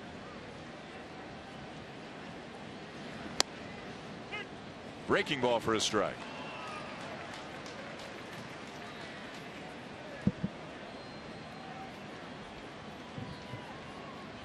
I think he tries to run that 2-seamer inside here.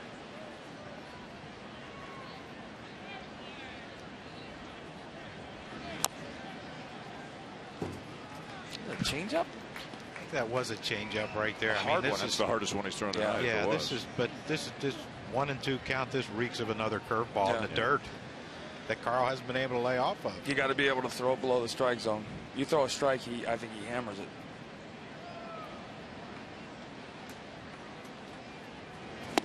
There is the curveball and a swing and a miss to strike out Crawford for the 3rd time tonight. And you know, the lesson for the young pitchers is a profound one. They're hitters. They will show you their weaknesses. They don't change during a game. You put yourself in counts to make the pitches you know they can't hit. He did it. He just did it right there. You're not afraid of him walking because you know he's a very aggressive hitter. He's got a lot of room to throw that ball below the strike zone. He did. It's a great pitch. So 2 down now, and the batter is Alberto Callaspo. Just down and away for ball one. Callaspo has grounded out and walked. Dodgers 2 in the first, 1 in the third, 1 here in the 5th. The Pirates running coming in the bottom of the 4th. Dodgers out hitting the Pirates 9-4 and leading 4-1.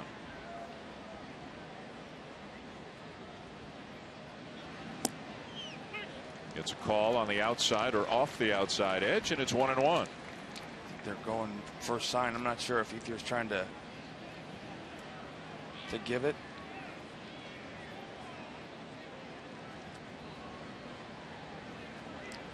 Fastball away. Morton's been in trouble all night long, it seems, as the breaking ball is flared to left field. It is dropping and past Marte. Another run comes in to score. Ethier crosses the plate. Grandal to third. At second, Callaspo, and it's 5-1. They went to breaking ball here, Crocky. Yeah, breaking ball and a jam, Callaspo, but he gets enough of it to get it in the outfield and give yourself a chance. But yeah, look at the not hit hard, but just hit perfectly in a great spot. Marte was caught in between. Do I dive or do I stay on my feet? 2 outs, you go after, right? Yeah, oh, absolutely, you have to, because you know Ethier was going to score anyway. And now the intentional walk to Peterson to bring up Alex Wood.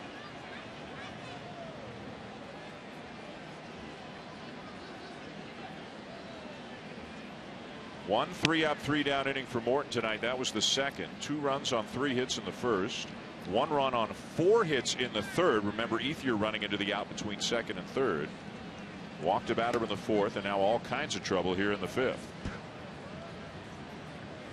I said again, they got that one, made it 3-1. Maybe feeling like you can get back in this thing, and defensively you let it get away. Well, you've got to remember what Don Mattingly told Buster. Alex Wood can swing the bat. Said it doesn't look like it right now, but he can swing it. 3, 4, 5 hitters doing a lot of damage for the Dodgers tonight. When you've lost a couple games, those are the guys that, you know, your leadoff hitter has to get on. Jimmy Rollins has been on once and scored, but your middle of the lineup guys have to carry you, and right now they are.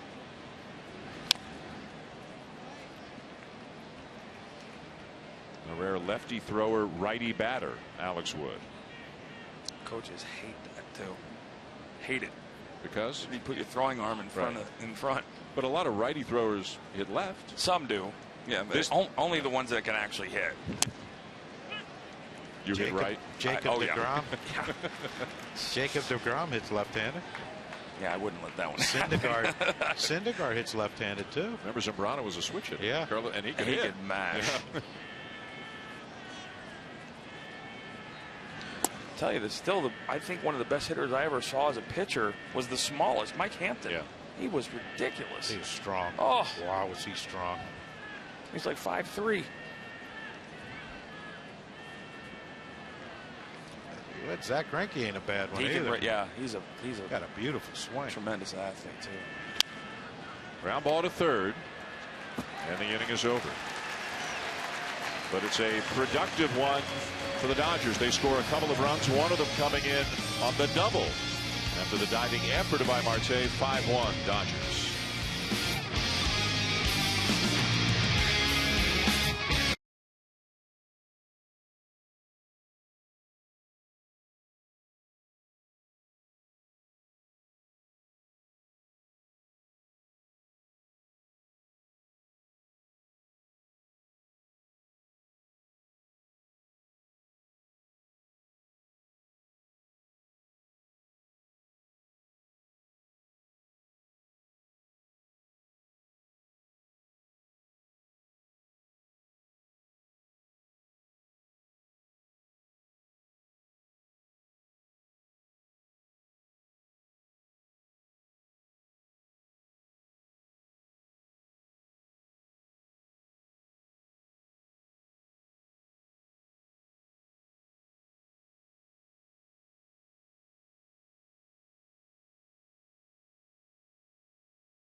Brought to you by Quicken Loans, one of the nicest ballparks in baseball. PNC Park.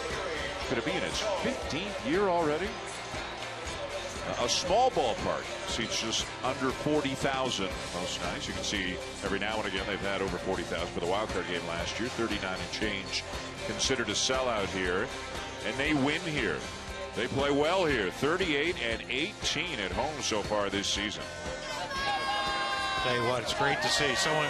You know, I grew up over West Virginia, not far from here. We used to come here as a kid to Three Rivers, but yeah, there's a lot of down times where you thought they were going to relocate. This new ballpark, Andrew McCutchen, you know, signing a long-term deal to stay here. Got some stability in this organization, and now the crowds are coming, and it's a beautiful thing if you're a fan of the Pirates. Well, I'm blessed in a lot of ways. One of them was growing up a Pirate and a Steeler fan. 70s, we are family, and the Steelers, and then moving to New England, and Patriots winning everything for about 20 years. But I remember, gosh, the tradition here, Stargell and Parker and Clemente, and just a great Danny Murtaugh. Such a tradition-rich place. We Are Family was was something else. Hard to explain that to a young fan now. Fly ball to deep center, drifting back. Peterson to make the catch, and Polanco retired one down. Sunday Night Baseball on ESPN, presented by Taco Bell, is brought to you by National Mortgage Lender Quicken Loans. Home by Refi Power.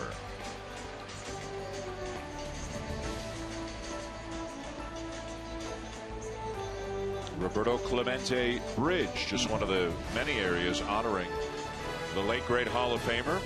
A few weeks ago, of course, we did a game here, and we did it from in the seats. We were in the first row above the Clemente wall, which of course is 21 feet high. Down the right field line is number 21. Starling Marte, the batter. Are you saying, Crucky, the hats they're wearing tonight, the caps the Pirates are wearing tonight, are the ones you like? I used to remember watching Danny Murtaugh wear that hat in the dugout, and Manny Sanguillen actually wore the catcher's helmet, and it looked like it was like felt. Yeah. It was so cool. Powder yellow. Got to talk to Manny last time we were here. What a great human being. He was Tony Pena before Tony Pena. Another 2-0 changeup from Wood. We've seen that a lot tonight. Look at that. That is great. That's awesome. I remember Willie Stargell hitting the home run in, was it game 5, 79. Pops.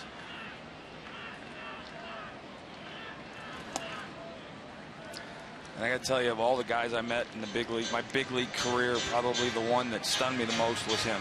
Walking into an elevator, turning right, and seeing Willie Stargell, not realizing how big he was, because he was enormous, and he had the softest, gentlest soul of anybody I've ever met. 3-2, the count on Marte. I said Mr. Stargell about 26 times.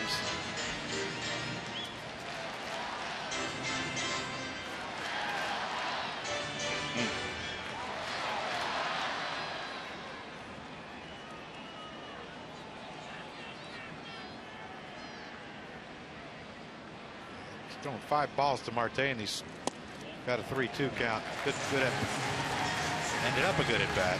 So Marte draws the walk, and a man on for Andrew McCutchen. Season got off to a slow start for McCutchen. He was down in the 180s in early May, but since then has been one of the hottest players in baseball. Since May the 7th, he's hitting over 330 with an on-base percentage over 430.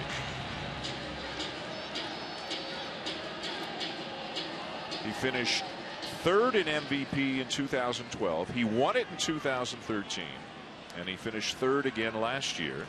And the way he's going and the way the Pirates are going, he figures to be top 5 for sure this year.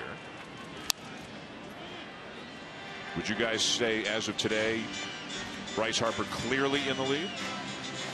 Yeah, right now, yeah, I think. Does it matter? They're not in a playoff position right now, but I think they will be. I just, you know, they have to get healthy and get right. They're getting healthier, but their guys who have been hurt have to start performing. And you got to remember, for a while, Bryce was about all they had going. You know, Worth was hurt, Rendon was hurt, Zimmerman was hurt, Desmond, the shortstop, was struggling offensively, and you know, if Bryce wasn't driving in 3 a night, they weren't scoring that much. Well, Paul Goldschmidt's having a huge year, but the Diamondbacks are a sub-500 team. You know who's having an incredible year, and he's almost so good that you overlook it? There's a guy hitting 332 with 75 RBIs coming into play today, and he plays a premium defensive position on a really good team. Buster Posey. Oh, yeah.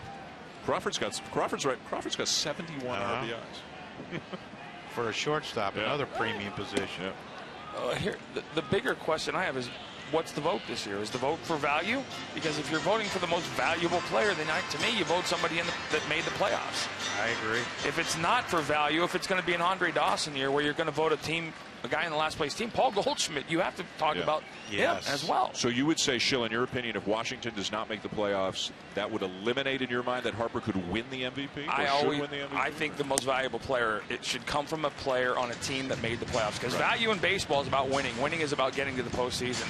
Obviously, you don't have as much control over that, but I think that's got to be a piece of it. And I've said it for years. There should be 2 awards: the most outstanding player and the most valuable. You know, could be the same guy. Well, this is a guy right here. No. He hits a 2-run homer. They're back in the game. That's what a valuable player does. Yeah.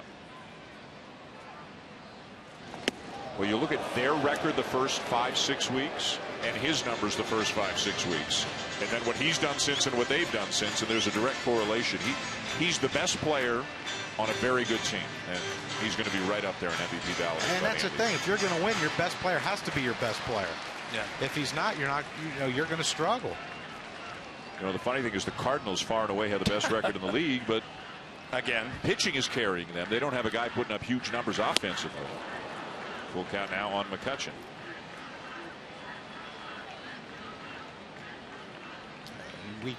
We overlooked. We talk about Garrett Cole. The wins, how great he's pitched this year. Zach Greinke. We kind of just forgot about Michael Wacha, who's putting up a heck of a year for the St. Louis Cardinals. Big pitch here. Pirates down 5-1. Runner at first. Full count on McCutchen. And first to throw to first. I'm saying changeup. Marte's started a couple times, stopped a couple times. He's not picking it up. He's struggling with it. Yeah, I think you have to trust that McCutchen's going to play with 5-1. You don't know if you can run here. Like he was thinking about it. He was thinking about it. Not sure why you. Well, the only reason why you would send him is because you have faith that McCutchen's going to put the ball in play or walk. Yeah, or not swing at a bad pitch out of the zone to try to protect a runner. I'm thinking he's going to get a changeup here too. And a lot of times you'll do this as a pitcher. I'll see pitchers do this because you want the hitter to kind of cheat and take a look at the catcher when you throw over. A lot of good hitters will do that. You set up in because you're going to throw a ball away, or you set up away because you want to try and throw a ball in.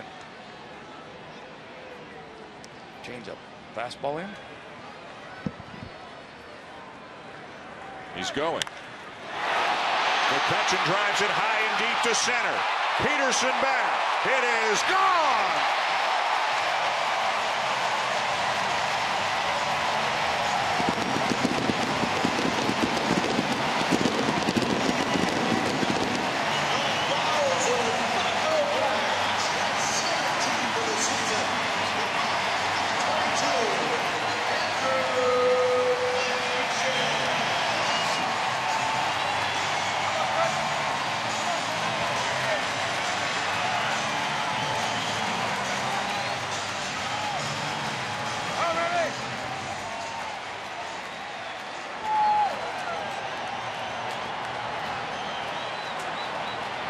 Number 17 on the year for McCutchen. RBIs 71 and 72. And the Pirates are back within 2.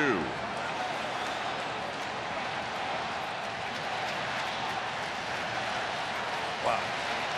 It's impressive, man. You got to explain to me how he hit that ball out of the ballpark. There's about 3 guys on this planet that could actually make contact with that pitch, much less hit it out. My goodness.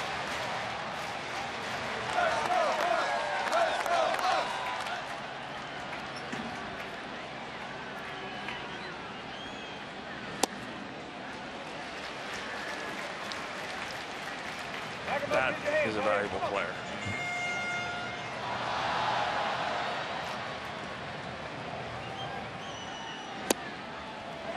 Low again, 3-1.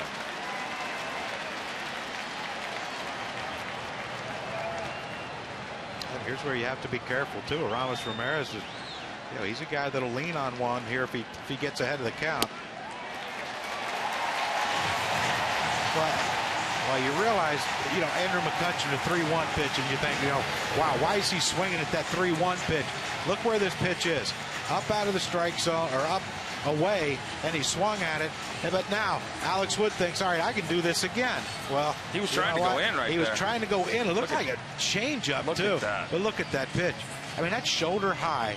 Look where this bat ends up going through the strike zone. And the thing about that, when Alex Wood let go of that ball, he was mad it was a ball, but he wasn't mad that he made a mistake because no one swings at that pitch. Well, one guy just did. Jiminy Christmas, that's ridiculous. That is monster bat speed.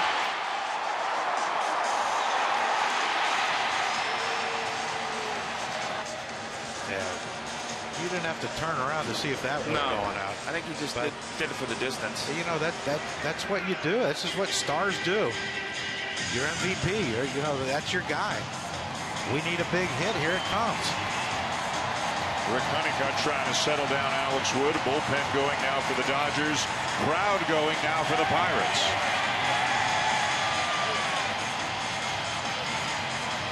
Juan Nicasio is up in the pen.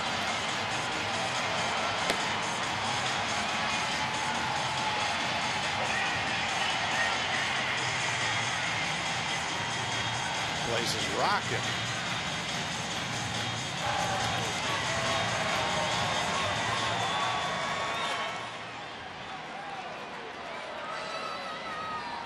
Ramirez at first, one out. The McCutchen home run bringing the Pirates back within 2. And here's Jung Ho Kang, a couple of groundouts tonight. And a cold strike, says Mark Wegner. It's 0-1.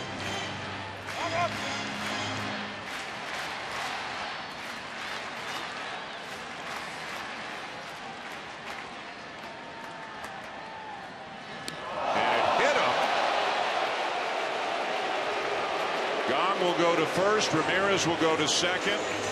And you wonder if Don Mattingly is going to give Wood a chance to get through the 5th inning. Now the issue you have, if he comes and gets him, brings in Nicasio, it brings Pedro Alvarez into play to pinch hit for Michael Morse. Now what matchup do you want if you're Don Mattingly? Yeah. Maybe he gets him through Morse, and he just tried to overthrow that one, didn't he? Get him right in the pocket. Yeah, I mean, that's what you saw his reaction too after the pitch. He was.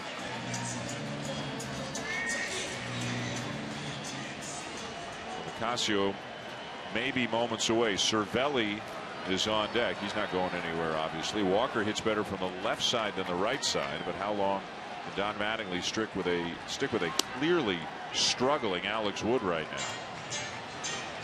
2 walks in the inning, a hit batter, and a home run on a pitch that was way up and out of the strike zone on a full count offering. That was one of those Bob Uecker just a bit outside, actually. Ground ball to third. There's one. And the double play. But the McCutchen home run gets the Pirates closer. His 17th of the season. And at the end of 5, Dodgers 5, Pirates 3.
Help a sports fan, you got to get DirecTV.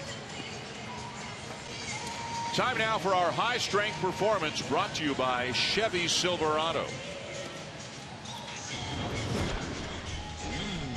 And a look at the at-bats tonight for Adrian Gonzalez, just doing what he does, delivering hits and RBIs, Crookie. Yeah, and not trying to, understanding that a sinker ball pitcher, tough to lift the ball. Adrian stays on both of those balls. Line drive to left field, base hit up the middle, hard hit ground ball up the middle. And that's why he's one of the best RBI men in the game of baseball. Some changes now for the Pirates, including Archimedes Caminero into the game out of the bullpen. After 5 somewhat rocky innings for Charlie Morton tonight, the 50th appearance of the season for Caminero. I think we can go with AC. Whatever works for you. That's a double switch. You see Sean Rodriguez right there at first base. He'll hit in the 9th spot. Archimedes Caminero, Not bad. will hit in Michael Morris's spot, 6th in the lineup. I can't read a thing about the blimp, but I can say Archimedes Caminero. 19 syllables. I got issues. Jimmy Rollins leads it off for the Dodgers. Caminero with big time velocity, but the command comes and goes. Morton gives up 5 runs on 10 hits through his 5 innings. And the 1 through 5 hitters did almost all the damage.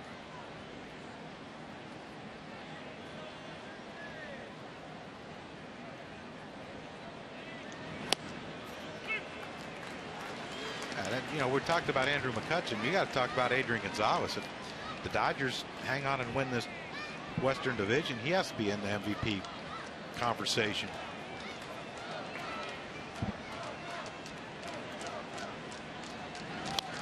Well, one of the things I think we've learned over the last couple of years is these last 45, 50 days, the amount of impact that what you do over this period of time has, I think, a much larger say in the whole thing.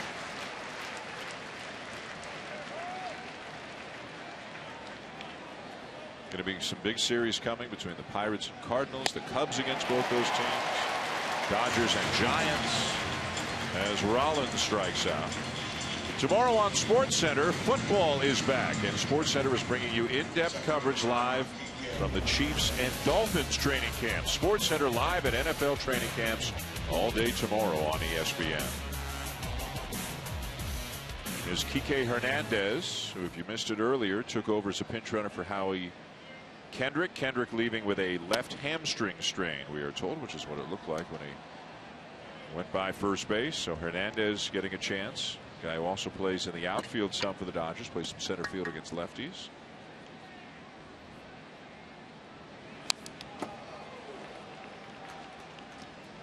Looked like it was Crucky maybe just on that last step, the left leg onto the bag.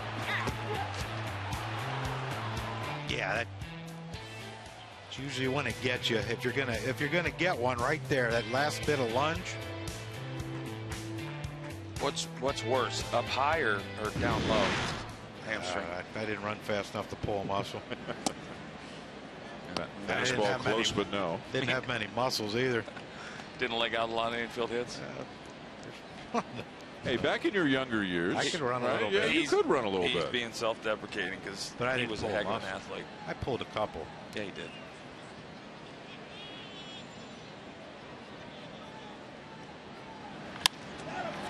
Liner into left, a base hit for Hernandez on a 97-mile-an-hour fastball.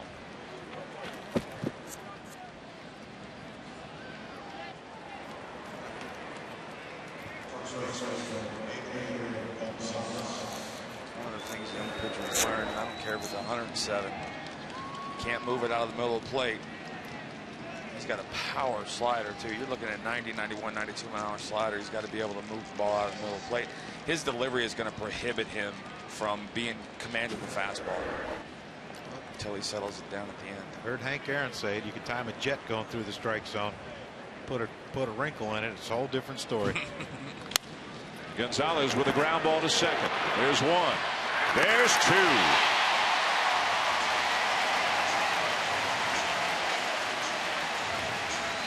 Caminero Francisco gets the ground ball he was looking for, and the Pirates turn the 4-6-3 inning-ending double play.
Baseball presented by USAA, part of our global game series.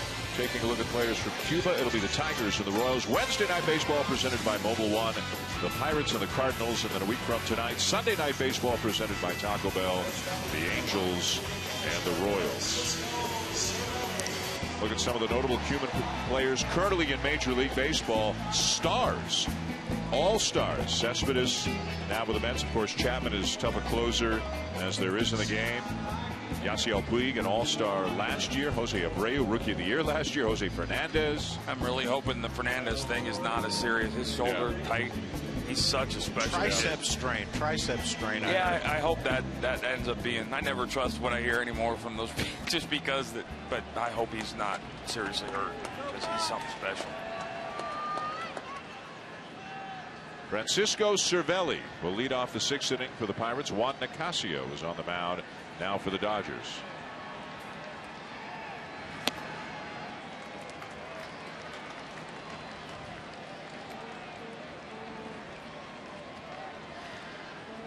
Cervelli has a triple and a sacrifice fly tonight. 38th appearance of the season for Nicasio. Alex Wood, 5 innings, 5 hits, 3 runs earned, 3 walks. One of them intentional, 5 strikeouts, and he gave up the home run to McCutchen. Just another guy out of the bullpen throwing in the mid to upper 90s. Bullpens have been worked hard in this series. No starting pitcher went more than 6 innings in this series.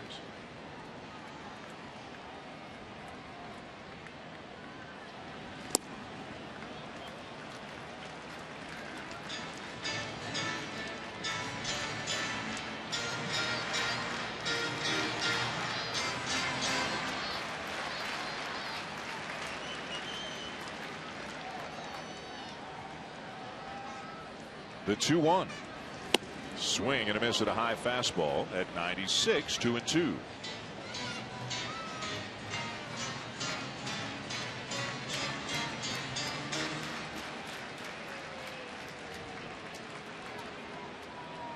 After Cervelli, Neil Walker, and then Sean Rodriguez in the 9 spot after the double switch.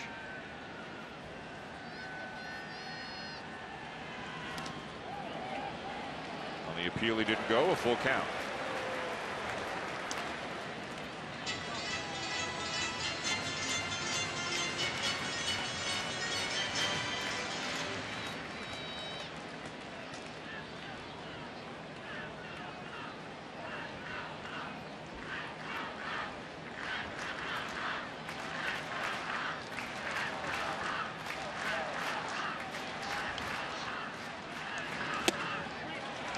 Strike 3 called. Cervelli was taken off the shin guard, thought it was high. That pitch was up, is what he is saying to Mark Wegner.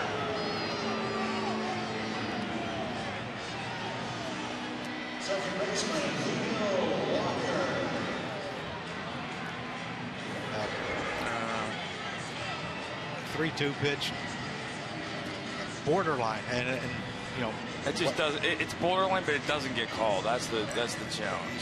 Well, the thing is with Mark Wegner, he's been away, in, off the plate, down. I mean, he's had a wide strike zone, and you know, Francisco should know better than anyone, being the catcher, what the strike zone's been like. Here's Neil Walker. And he drives the ball deep right center field. Got a chance off the top of the wall, and it stays in play. And Walker is standing at third base. Walker's looking into the dugout saying somebody might want to take a look at that one. But it looks like it's going to be a triple for Walker. Now, this is an automatic review, right? A home run is, you don't have to challenge it. Yeah.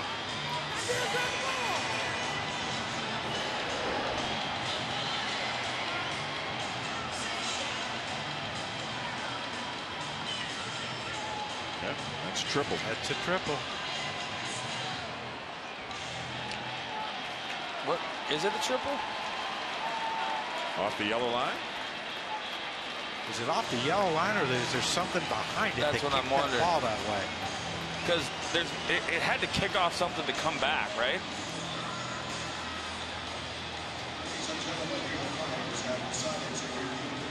And the play is under review. See, there's a green bar behind it that kicks it. See that? Yeah, you wouldn't think padding would no, kick it it that wouldn't. far. It wouldn't. There's a green railing right behind it. Railing that the and that's a home run. Yellow's attached to the yellow padding. Yep, that's a home run. Is there enough though to overturn it? And that's the big question. But you know, go back and the 3-2 pitch to Cervelli that was borderline. He walks right there. It's a 5-4 game, possibly a 5-5 game if it gets overturned.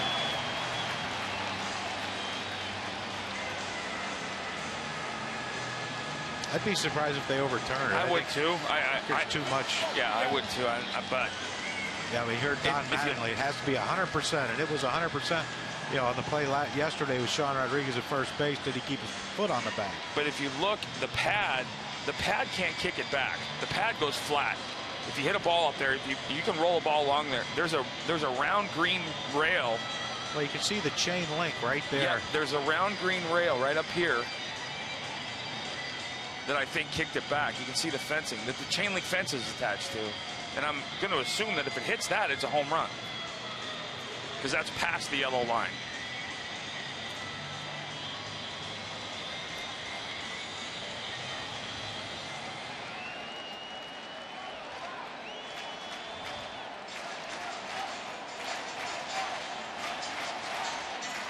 I think as the umpires, you're hoping they rule it a home run.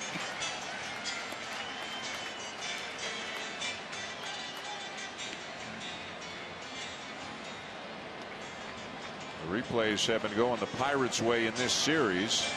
A closer look. Yeah, if they say this one's a home run, Donnie Mattingly might go berserk. There we go.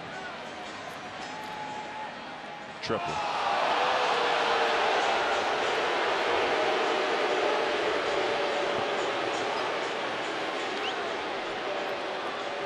But again, the Pirates still have their challenge because home run calls are automatically looked at. It does not cost you your challenge if you're wrong.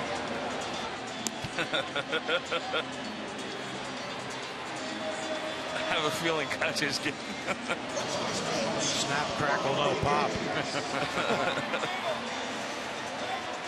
So a one-out triple brings up Sean Rodriguez. And they are in on the corners, especially at third.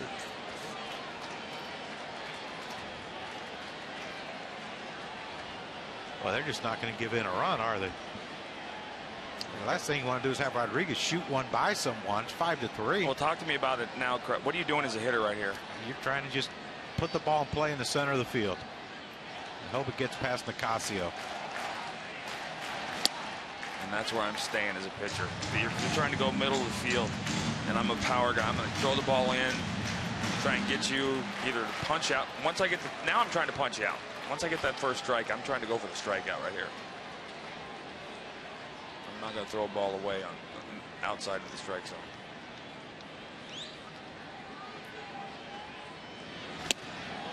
Challenged him, and it's 0-2.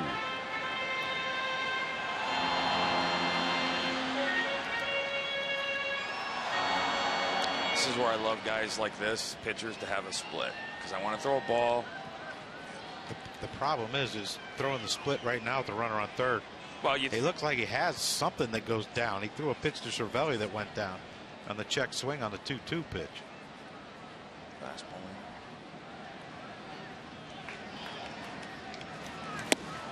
And he strikes him out on 3 pitches for out number 2. The last one was about as good as it gets, too.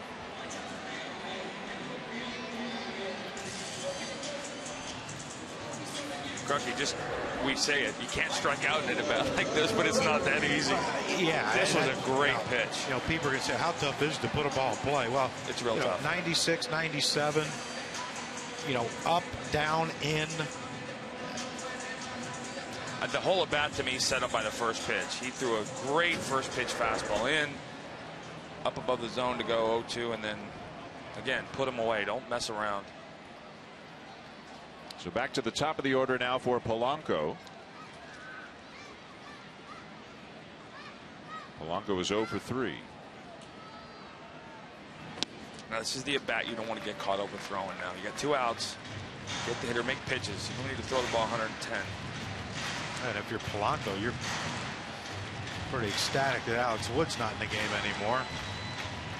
Even though you have a guy throwing 96 to 98 miles an hour, it's a lot more comfortable feeling facing a righty in Nicasio than it was the lefty Wood.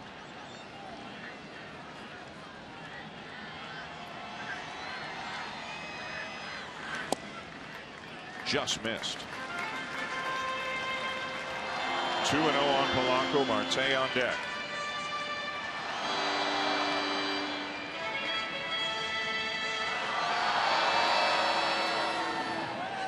Pirates just 1 for 6 with runners in scoring position tonight.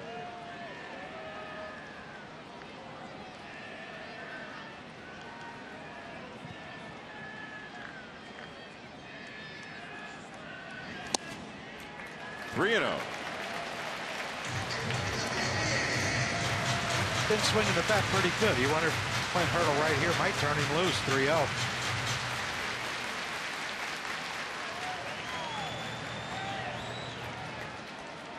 Does it have to?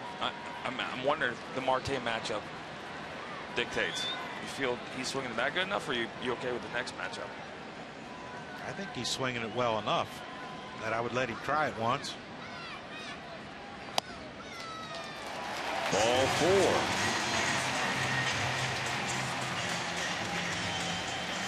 Tying run at first base. Go ahead run comes to the plate.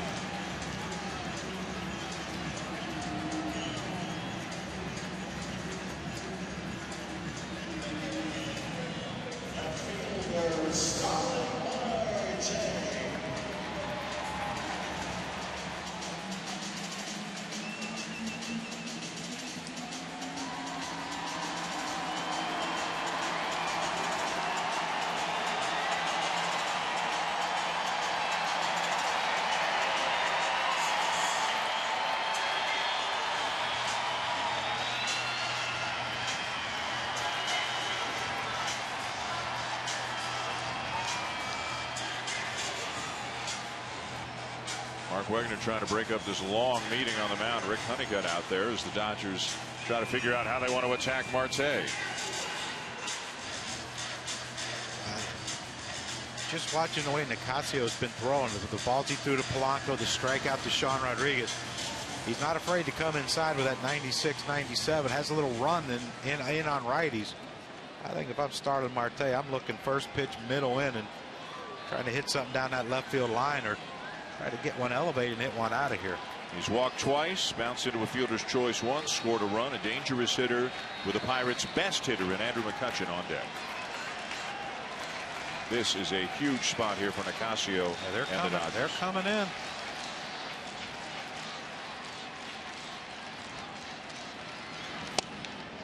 Missing in.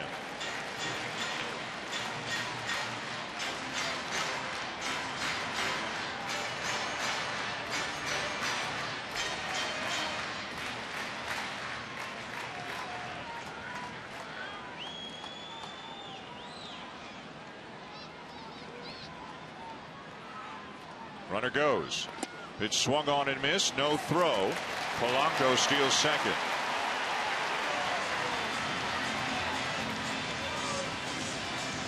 Interference? I think that's what he was asking.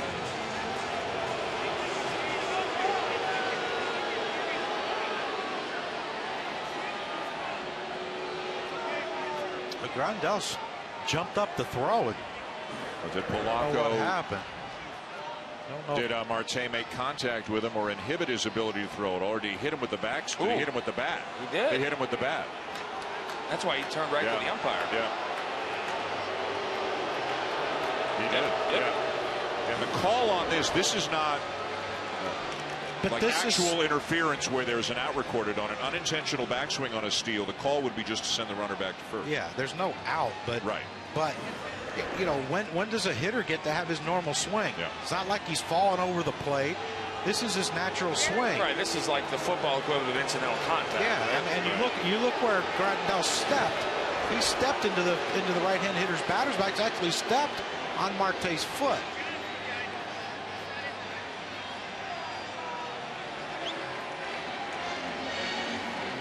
Boy, it's been a frustrating few days for Don Mattingly, hasn't it?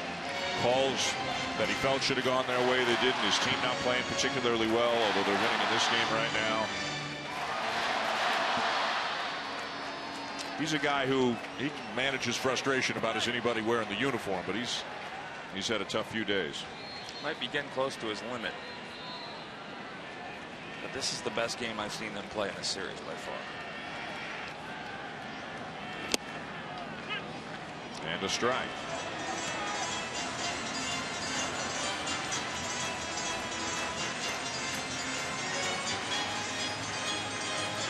Well, he's established in. Nicasio has to Marte in this at bat. You wonder if he can throw a breaking ball away, slider, whatever his breaking ball pitch is. Can he get it away to see if Marte will chase?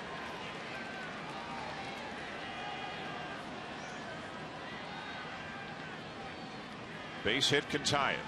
And time called. You watch where Grandal was setting up. They want to come in again. Yeah. Well, the Pirates have done nothing to make you think that they shouldn't. I mean, it's not a lineup-wide strategy, but with that ball running at 97, there's almost no margin. Yeah, and when he's missing, he's been missing. Right, and that's the thing. If you go away with that pitch and it leaks back over the middle of the plate. He's thought maybe a breaking ball right here might do it. I think he is now, yeah. Slider. Hung it a bit, and it's fouled off. You see where the glove of Grandal was, and that was not where the ball wound up. Nope. Yeah, Grandal was tapping the ground, wanting it to bounce, and pitch was belt high. It's so hard to get a kid that throws. He's a thrower more than a pitcher. To get a kid that throws to throw a breaking ball underneath the strike zone. Now, if you're Grandal, do you fear another breaking ball? They're going back in. Fastball in. Ooh, and he hit him to load the bases. Now, what's Nicasio saying now? Nicasio said he didn't move. Said hit the bat. Hit the bat, he's saying. Oh, boy.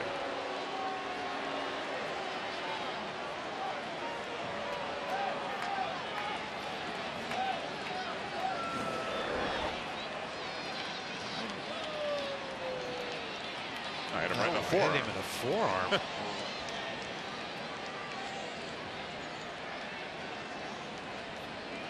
And then the back thumb, didn't it? It hit him right below the elbow thing. We talked about it on Friday night. For whatever reason, the Pirates both get hit and hit other teams more than anybody else in baseball year after year. Obviously, this is not what Nicasio wanted to do, is to hit Marte and bring McCutchen to the plate with the bases loaded. The 13th time that Marte has been hit by a pitch this season. Here's what McCutchen did, Crucky, his last time up. Yeah, amazing. He got a 3-1 pitch from Alex Wood. He swung through it up out of the zone, and that one might have been even higher. And to be able to hit that ball to dead center and hit it off the batter's eye, well, like that thing crawled over the fence, is what makes that Andrew McCutchen so special.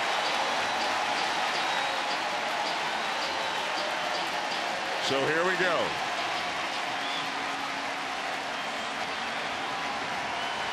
Better keep that ball in the corner in. Toss. This guy can pull a bullet.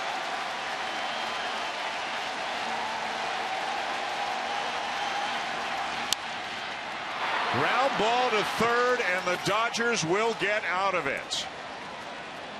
The Pirates leave them loaded. At the end of 6 eventful innings tonight, is still 5-3 LA.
Welcome back to Pittsburgh, PNC Park, our home for the second time this season for Sunday Night Baseball.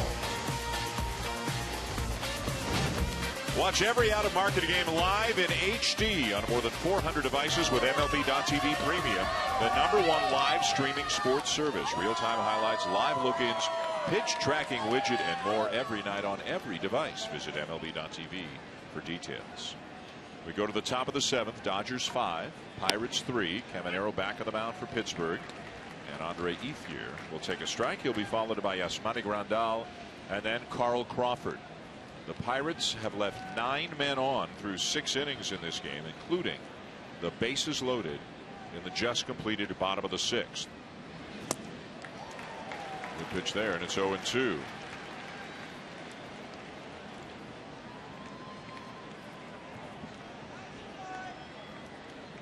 Ethier 2 base hits and a walk tonight.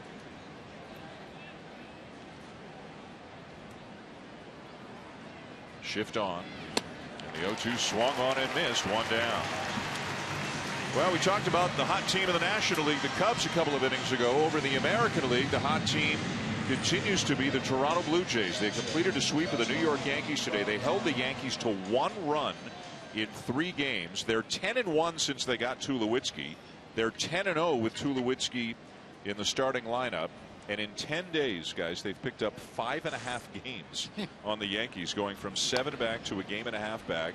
And the Blue Jays and the Yankees have 10 more games left against one another between now and the end of the season. How about that? Oh, throwback baby blues.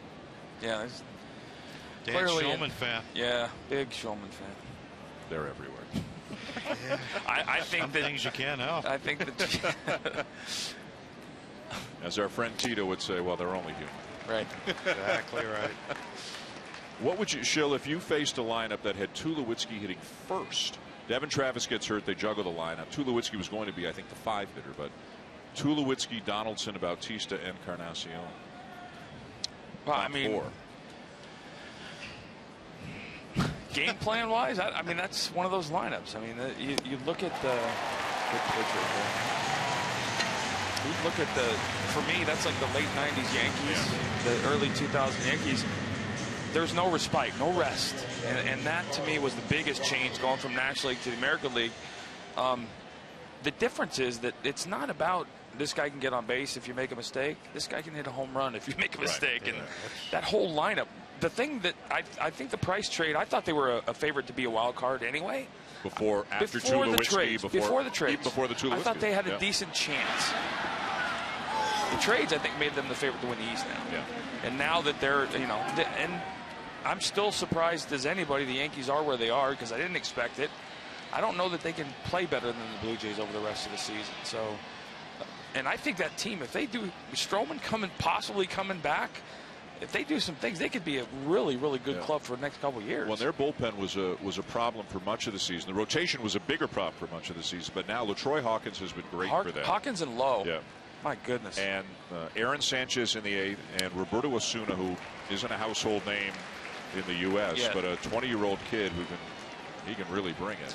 I got to believe managing is different. You heard Don talk about that bridge, finding out who's going to pitch his 7th and 8th inning and who his closer is. When you know who that is, it's got to take a lot of stress away from the manager and the pitching coach and the starting pitcher. Yeah, I think the surprise is the Yankees are the 2nd best offensive team in baseball this year. They're second in runs. They scored 1 run in 3 games. That's and you credit that to pitching probably as much as anything. But I had no idea the Yankees would be where they're at.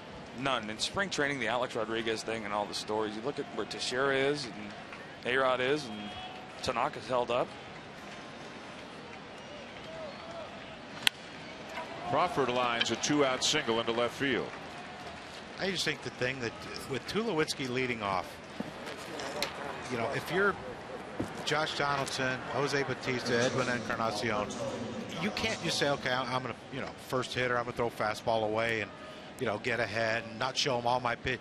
You have to show every pitch when Tulowitzki comes up to start the inning, to start the game, because you make a mistake, he if you just say, oh, fastball, fastball, fastball, you're done. That's a separator. Nothing. That's absolutely correct. When you have a lineup like that, you have to pitch with all your stuff from hitter 1, and you don't get a chance to settle in. Some guys can't handle that. Yeah. We talked a little bit about what the definition of an MVP is in the National League.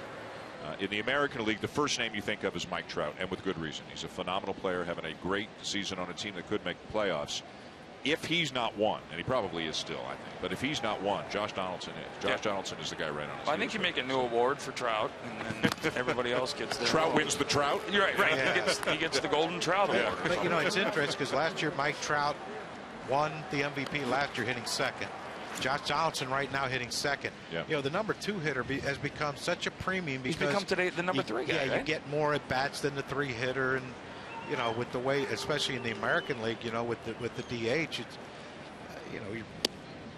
but it's just fascinating to me that you have a guy who's 2 guys. Well, Trout's hitting 3rd now, but a guy that's 2nd in the league in home runs, and Josh Donaldson, and he's hitting 2nd. Yeah. Well, because the guy behind him's had some 50 home run seasons. We've spent 10 years talking about the great trades Billy Beane has made. That's a bomb. I mean, I'm not to disparage the players that went back, but this guy's. I don't think this is a 1-year thing. I think this guy's a legitimate MVP candidate for the next 5-10 years. He can play. He's made himself a really, really good 3rd baseman. I go back, then I'm going to ask why. Why would the A's have done that? But you're not. But this gets back. No, there's no reason. No, but I think this also gets back to the early '90s Blue Jays lineup that they ran out there with Henderson and Molitor and Alomar. Runner goes. Throw down, and it's a stolen base for Crawford, his second of the series and second of the season. 1.55 to the plate. I mean, I don't care. Johnny Bench couldn't do it. Pudge couldn't do it. You can't throw a guy out when the pitcher's 1-5 to home. Unless the runner falls halfway there. I mean, there's no chance. No, and Cervelli made it. He did everything right. Did everything perfectly. It made a good throw. Just that's an organizational thing, I would tell you right there. 101 stolen base. When you lead the major leagues in giving them stolen bases, your player development people are not teaching your pitchers in the minor leagues how to stop the running game. And you have to do that, I think. So is it a matter just of more slide stepping? Or no. How can you fix it? You don't have to change. You don't. You can have one delivery from the stretch. I was taught left kneecap, right hand. Your throwing hand and your front knee go together, and you can be quick to home plate. You just have to get to that set position fast. And ball 4 inside. So a base hit, a stolen base, a walk, 2 on, 2 out. Jared Hughes is now up in the Pirates' pen as Cervelli walks out to the mound. You'll never want to take emphasis away from the thing you're supposed to do, which is make the pitch. That's why you want a delivery that is the same no matter what. And here's where you have to be careful if you're Caminero, because I think, to me, just watching Jock Peterson Friday and again today, the breaking ball he's jumping at, he's running after it. Fastball, he is staying back, and Caminero throws hard, but this could be, he has to be careful with Jock Peterson right here, even though he's struggling. If he can't throw his breaking ball for a strike and he has to throw a fastball.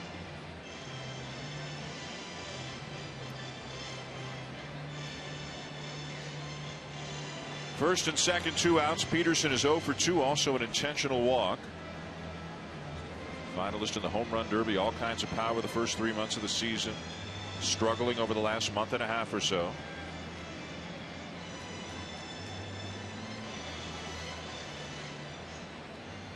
Where's the hole, Schiller? What's the first thing you see as a liability for Peterson? Well, I think he has multiple holes now. I mean, he's strong. He can hit pitches, inside and out, but there are multiple places to go. Because when he's right, he can make a bad swing on a good pitch and hit a home run. Right now, I feel like you have to do one thing, and he has to accidentally barrel the ball. Yeah, when you're struggling, you can time the fastball. It's the off-speed stuff that's giving him trouble. I mean, you watch how off balance he is if a breaking ball's thrown. Bouncing ball, weakly hit out to second. And the ground out will leave 2 men on. 7th inning stretch in Pittsburgh. Dodgers 5, Pirates 3.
by using #RepMyTeam every Sunday.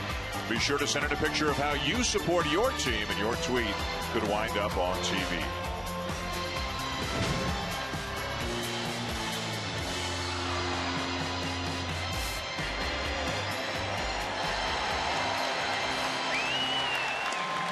Sunday Night Baseball on ESPN is brought to you by Taco Bell. We're here at PNC Park, the home of the Pirates, going to the bottom of the 7th inning. The Dodgers trying to avoid a sweep, and they lead Pittsburgh right now 5-3. Aerial coverage tonight brought to you by DirecTV. If you call yourself a sports fan, you got to get DirecTV.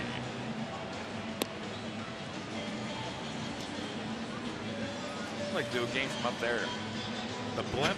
Be kind of cool. No, thank you. I'd be good with that. Yeah, it'd be fun. No? No, just you. Oh yeah, yeah. I'm in for that. I knew Crucky. Yeah. Interesting. All right. Note to self. They're hoping to raise the Jolly Roger here tonight if the Pirates can pull out a win. Meanwhile, we have some changes for the Dodgers. As Yasiel Puig has come into the game in right field, Andre Ethier has gone from right to left, taking over for Carl Crawford, who is out of the game. So put the pitcher in the 6th spot and Crawford spot. And the new pitcher is Jim Johnson.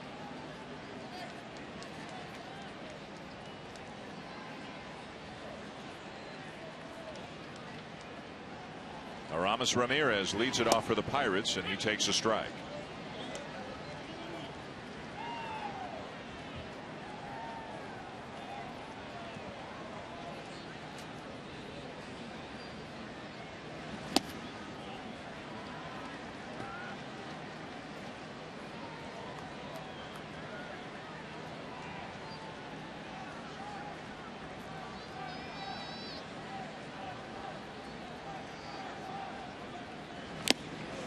One and two, a 94-mile-an-hour fastball up above the belt.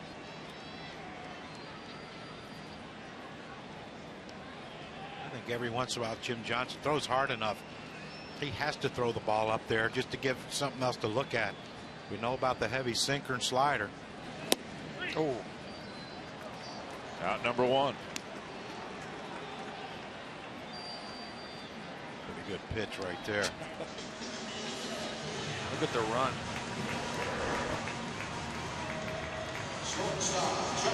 Yeah, it's a ball. It starts off the plate. Aramis Ramirez gives up on it, and it sneaks back in.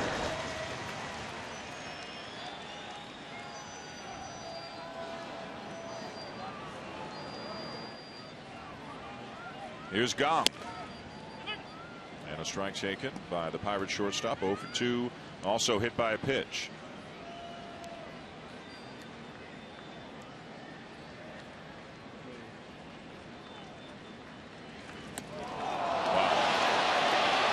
This is the 3rd batter that's been hit tonight, and the 3rd Pirates hitter who's been hit tonight, and the 2nd time in a row that it's gone. He got hit in his at bat in the 5th, and again here in the 7th. And you have to think none of them are intentional. None. No. But with that being said, you still hit 3 of our guys. Well, and that's where it gets to. You get to a kind of a dangerous point. If you can't pitch in, don't, because you're going to end up getting guys on your team hurt by your inability to do it. If I pitch, I don't blame the Pirates. Yeah, and it's not like they're not trying to get out of the way. No, it's a 5-3 game though. You're not going to. No, you're not bringing the tying run to the plate. And like I said, nothing intentional. But you know, after a while, you're like, wait a second. You know, if you can't, like you said, if you guys can't pitch inside, then we can't either. And this is a down the road thing. That's why you love the fact it's a 162-game season. Yeah, you'll find them somewhere. Pedro Alvarez pinch hits. He was the hero of Friday night with a game-winning RBI single in the 10th.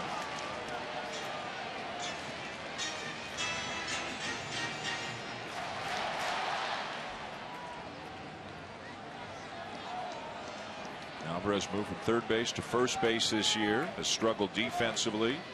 Has been productive at times offensively.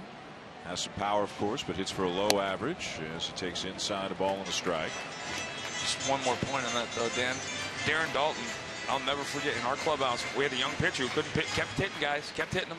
And finally, Darren said, listen, if you can't pitch in the next time I get hit, I'm beating you up.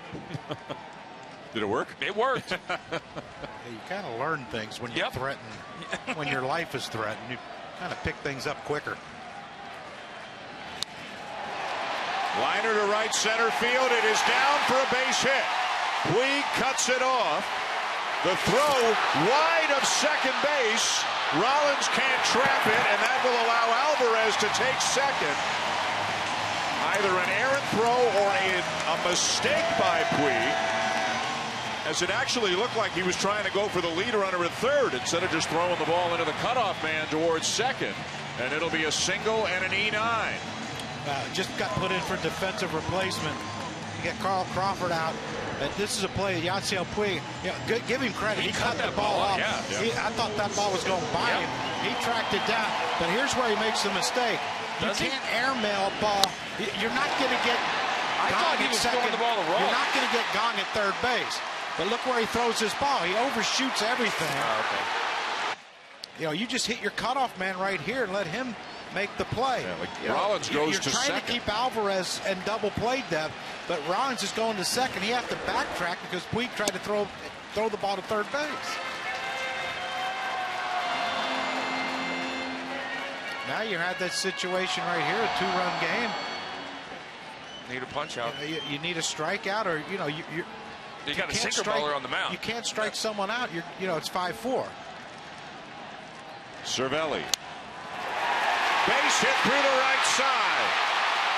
One run home. Alvarez stops at third. And it's 5-4.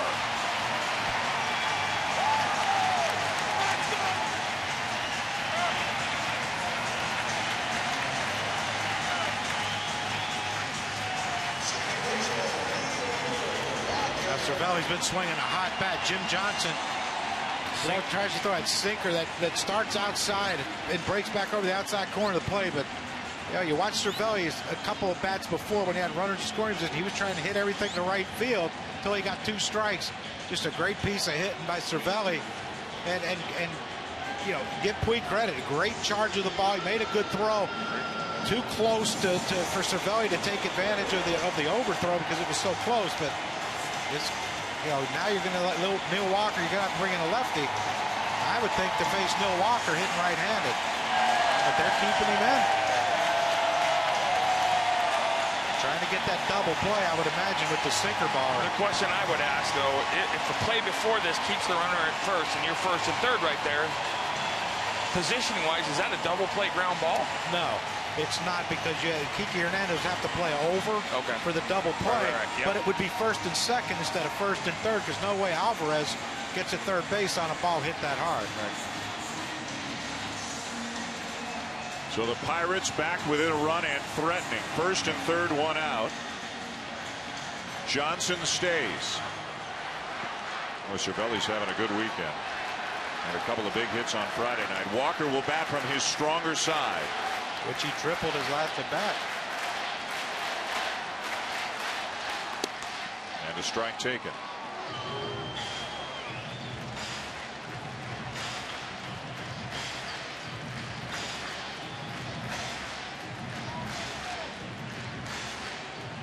Now here's where Jim Johnson just threw that first sinker in to get a called strike. You wonder if he can go away right here, see if Walker will commit to the pitch in and get a rollover grounder. Breaking ball. Yeah, it was a slider, trying to get him to swing over slider.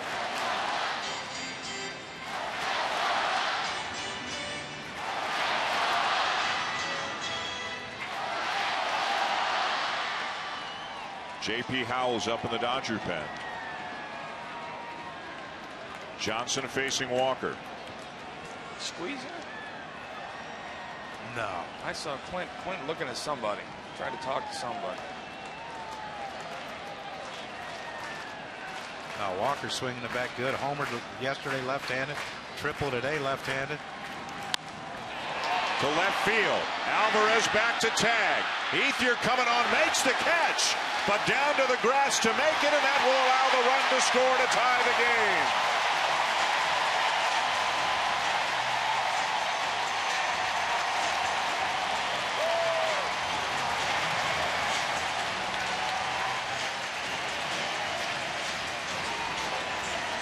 Now, this is what happens sometimes with a sinker ball or the great movement that Jim Johnson can put on the ball. He gets the ball looked like it jammed Neil Walker. Good pitch. And because of the great pitch that he made, Andre Ethier coming in makes a great play to record the out. But once you have to go to the ground, no chance to get Pedro Alvarez tagging from third base. Great pitch, great play by Ethier, great piece of hitting by Neil Walker, and there's nothing you can do about that if you're the Los Angeles Dodgers. Sacrifice fly ties the game at 5.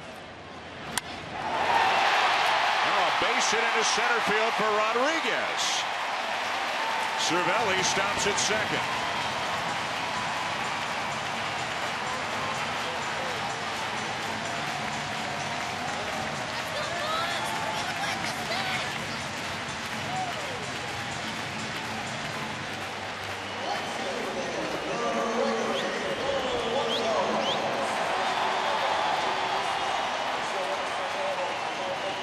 Sinker that catches the center of the plate. Too. Good swing.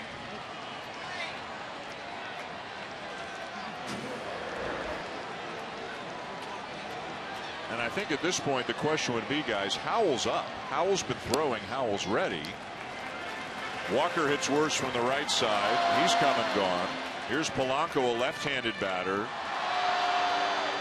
If not in the last couple of batters. Yeah, it's hard to understand, but then you have to look who's behind Polanco. I know there's 2 outs, and you think J.P. Howe can get him out. But remember Friday night, J.P. Howe came in to face Pedro Alvarez. Pedro hit a bullet down the right field line to end the game in extra innings. The last thing you want to do is have J.P. Howe face, with the bases loaded, Marte or McCutchen. But I think this is the inning. If you're the Dodgers, you're like, we have to come out of this inning tied. The last thing, now of course, I don't know if Don Mattingly is privy to the information we have that Soria and Melanson aren't ready, but throw another number into the mix, guys. Johnson now has allowed 8 hits in 3 2/3 innings since joining the Dodgers. Came over in that big 3-team trade along with Alex Wood and others. Wood tonight's starter, Madeletos, Luis Avila. 4 new pitchers at the trade deadline for the Dodgers. And so far, I think you'd have to say the results have been mixed.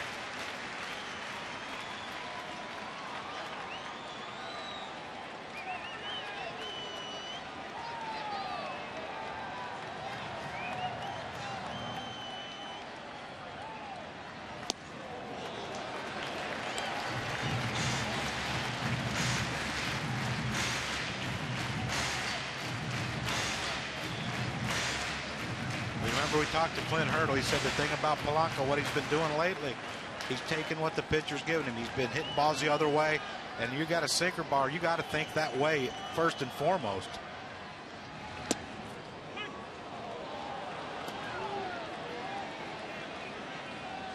Two and two, the count on Polanco.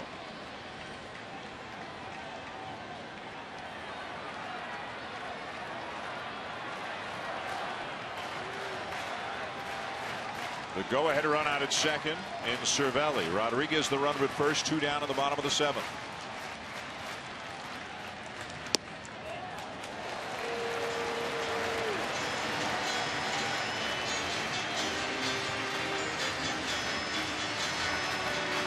What do you think, Shell? Oh, now you get the runners going. That's that reason you wanted to get him out right there. And you got to go with your. I think you go with your strength, which is sinker down and away right here. Oh, ball 4 to load him up.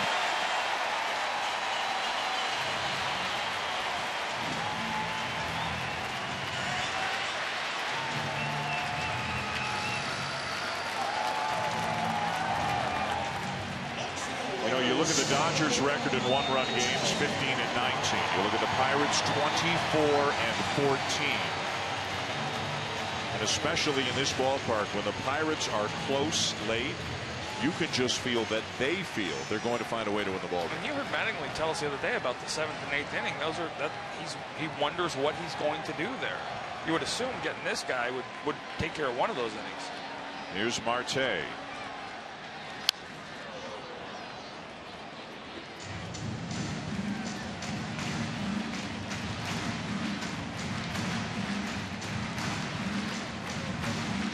Pirates have come from 5-1 down to tie it. 2 in the 5th, 2 here in the 7th.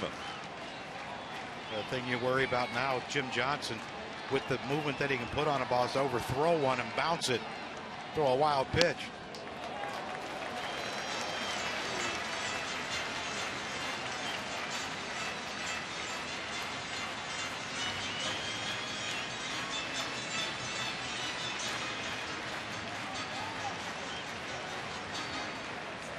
So you want to be a manager.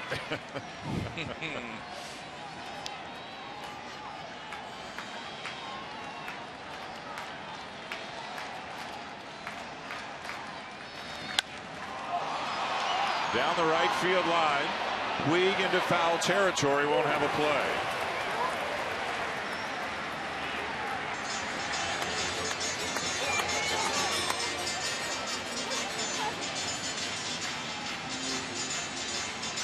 You see where Polanco was on that when the ball hit the stand? Polanco was almost at third base. I mean, he was right on Sean Rodriguez. I'm thinking sinker in here. Trying to get him to swing over one.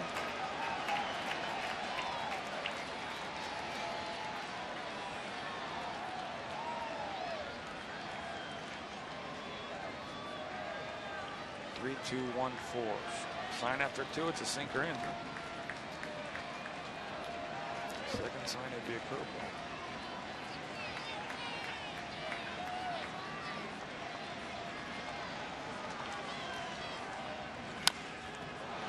This is going to be trouble. And the Pirates have the lead.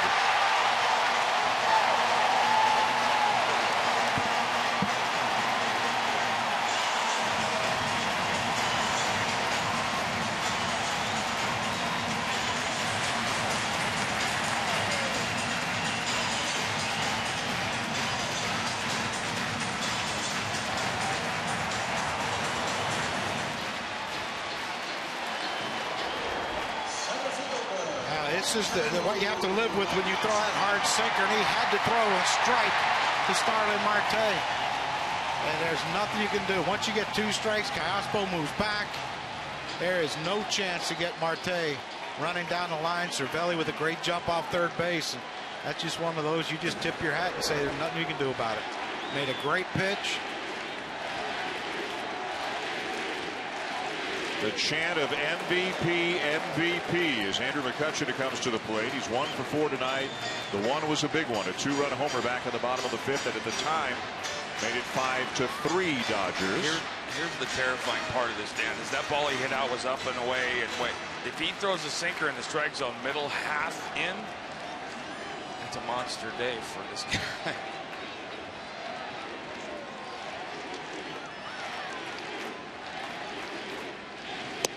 Great pitch. Keep in mind, guys, that McCutchen started the day hitting .407 with runners in scoring position, the best in the big leagues. That's a number you know going in as a pitcher. And it tells you a lot about the hitter.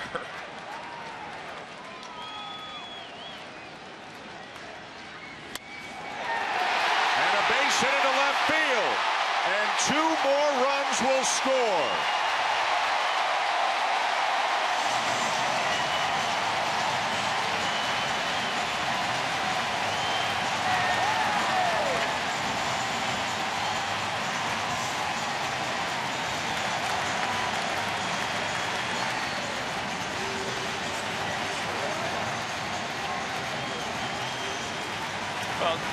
Crookie, you hit .407 with runners in scoring position because you don't. I think you stay within yourself. You don't make outs on strikes. Yeah, you have to be wary of the Jim Johnson sinker. That was a breaking ball right there. The McCutchen just stays on and gets it through the hole between Jimmy Rollins and Alberto Callaspo. This inning just, the hit batter just started this inning after the strikeout of Aramis Ramirez, who's now hitting again. Well, it's one of those things too. After the game, you look, he had a jam shot infield single. Well, there were a lot of things that happened before that that made that possible. Hit batter, walks. Yep.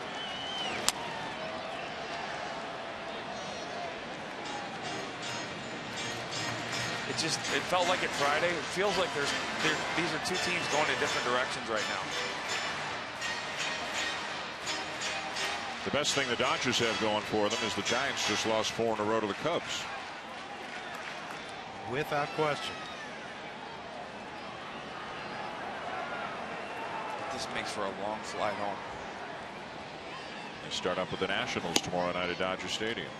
You know, if you're the Dodgers and you understand that Joaquin Soria is not available, Mark Melanson's not available, you're probably going to get Watson in the 9th to close it. Who's pitching the 8th? Well, Jared Hughes was up. Fouled off. Ramirez hobbling around a little bit. The count now 2-2. I still got to wonder why we didn't see the lefty. I thought he was going to. Well, I thought he was going to come in earlier to turn Walker around, and then 2 batters later face Polanco. You know, he made good pitches to Walker. He got a little jam shot that Aether had to dive to catch. Joel Peralta now up in the pen as the lead has evaporated. A 5-run inning for the Pirates. Johnson facing Ramirez for the 2nd time this inning. Liner to center, dropping for a base hit. Marte coming home. Beats the throw, 9-5 Pirates.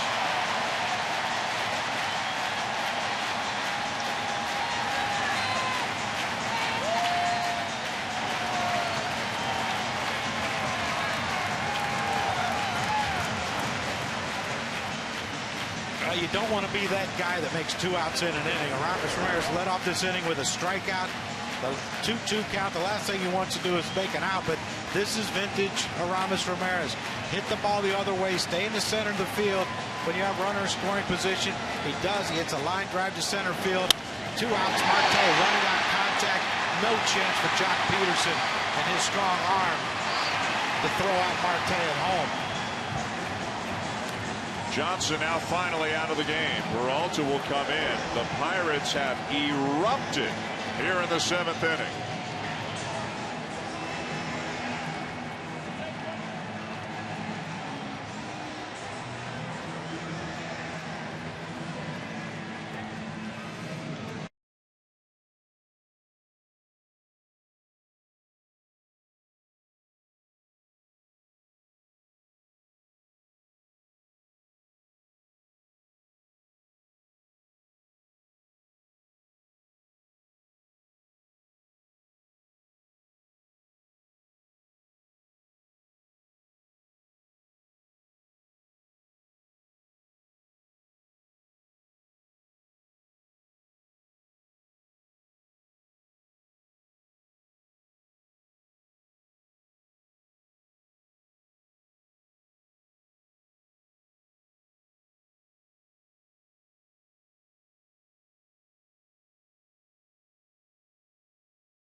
And after what's happened here in the bottom of the 7th, show, a sweep seems a lot more likely. What went on this inning? Well, there used to be a saying, you know, a line drive out the big leagues is a good pitch, a broken bat single isn't. I didn't think he made many bad pitches. When you can't make it, when you can't be a swing and miss guy, when you can't make guys swing and miss, this happens. Ground balls, for the most part, some jam shots. Everything found a hole, and this is one of those. He's in a rut right now, and it's frustrating. It's especially when you're with a new club. Again, this is what Don Mattingly told us. They're having trouble figuring out the 7th and 8th innings. Peralta into pitch. Gone with a fly ball down the right field line. It's gone. And the onslaught continues.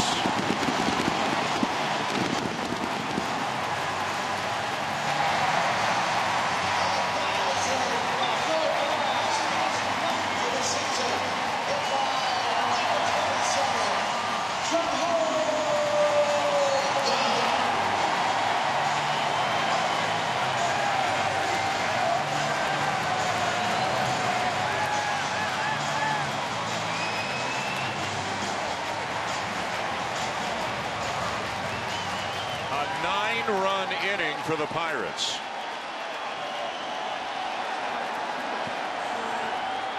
Johnson charged with 8 of them.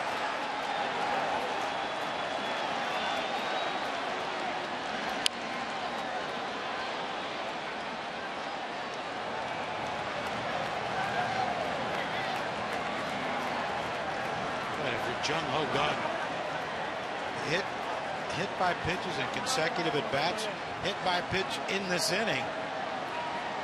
Little payback. And then you go deep the other way.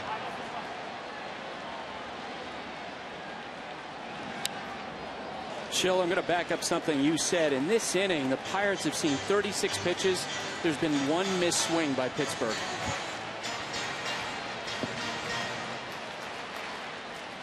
That's the one I got to ask. That's the question I have, though. Howell? Yep.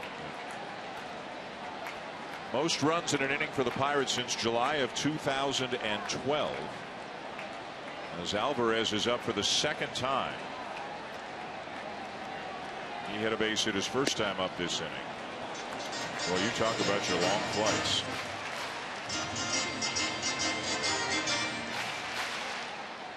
And the Dodgers will hook up with the Nationals. They lost today. Washington also trying to figure it out right now. They haven't been playing great. They're a game and a half back of the Mets. This is where you need the team funny guy. You need somebody on that flight tonight to make everybody laugh about something stupid, because it's going to be a quiet flight.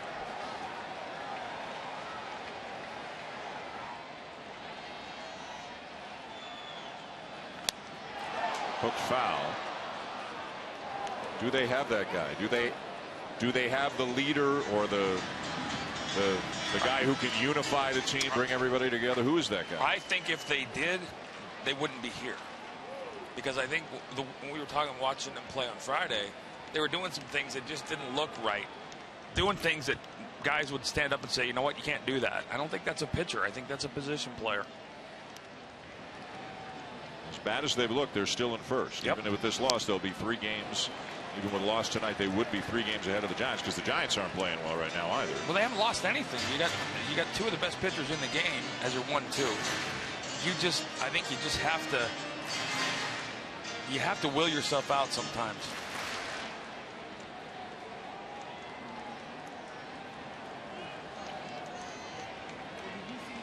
Everybody in October is over 500.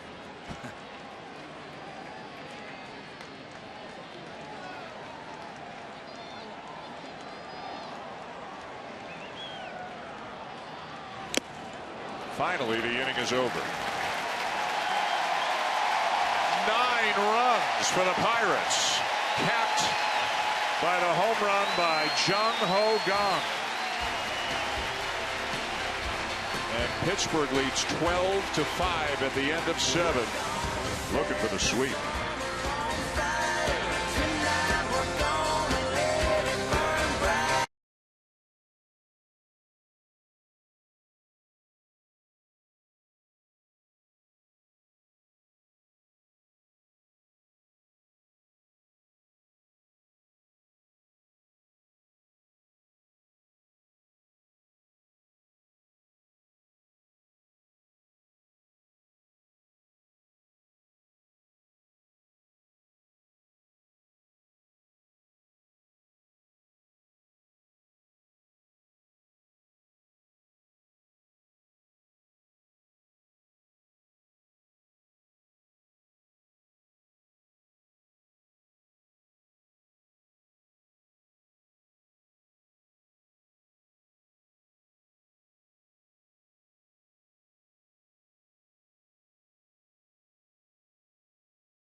by Taco Bell's new $1 Daredevil loaded grillers. Try all 3 if you dare. And in part by Infinity, luxury cars that deliver inspired performance. And La Quinta. Wake up on the bright side at La Quinta Inns and Suites. With Kurt Schilling, John Kruk, Buster Olney, I'm Dane Schulman. Sunday Night Baseball on ESPN. And if you stepped away for a while, man, did you miss some stuff. The Pirates just went nuts in the bottom of the 7th inning. Stepped away for a while. I had to leave for an hour. They scored 9 runs in the bottom of the 7th. Walker cannot throw out Puig. He runs too well, and Puig will have an infield hit to begin the top of the 8th against Jared Hughes, who's the new pitcher. Some changes for the Pirates. Jung Ho Gong moves from short to third. Aramis Ramirez is out of the game. Pedro Floriman is coming to the game at short now for the Pirates. And as just mentioned, Jared Hughes is the new pitcher. I think if the Dodgers want to turn it around a little bit, the guy on first base is going to have to be the player he was a year or 2 ago.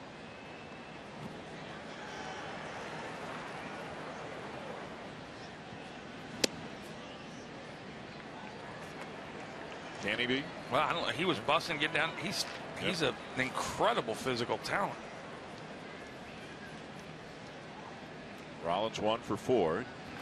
Doubled on the first pitch of the game. Later scored. The Dodgers got off to a great start.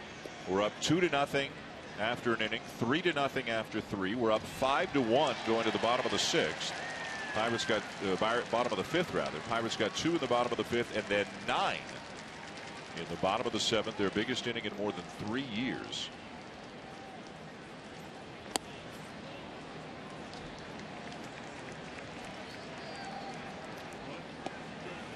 This is where the add-on runs became so important. Keep mentioning, without Soria, without Melanson available tonight, the bullpen, 7th and 8th inning, 8th and 9th inning guys aren't there. But Hughes just throws a really big double play ball.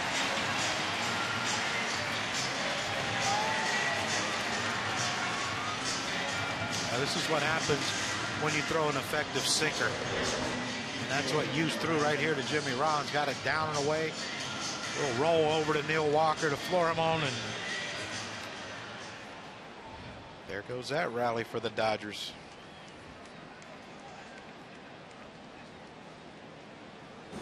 So just like that, 2 down. Here's Kike Hernandez to take a strike. The hitting stars for the Pirates tonight. Andrew McCutchen has homered and driven in 4. Gong hit a 3-run homer. And Cervelli has 2 hits in 3 at-bats and 2 RBIs in this game. You know, Walker's had a good game as well.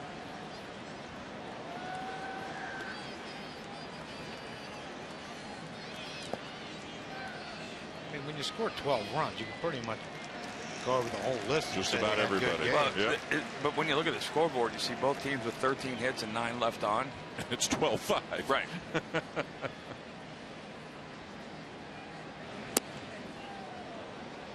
And it's also the difference between, I think, between true aces and pitchers. You saw Kershaw and Cole on Friday struggling, got their teams through 6 with a chance to win. And I guess you call the soft underbelly of the Dodgers, which again Don Mattingly told us the other day, he's not sure what to do in the 7th and 8th. You'd like to have your starter in the 7th and 8th. Tonight the Dodgers have walked 5 and hit 3. 21 base runners at a minimum. Deep center. And McCutchen will turn and watch it go. A home run for Hernandez makes it 12-6.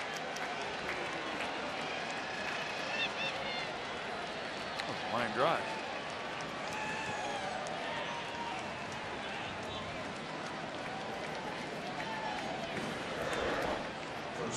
Second home run in as many games for Kike Hernandez.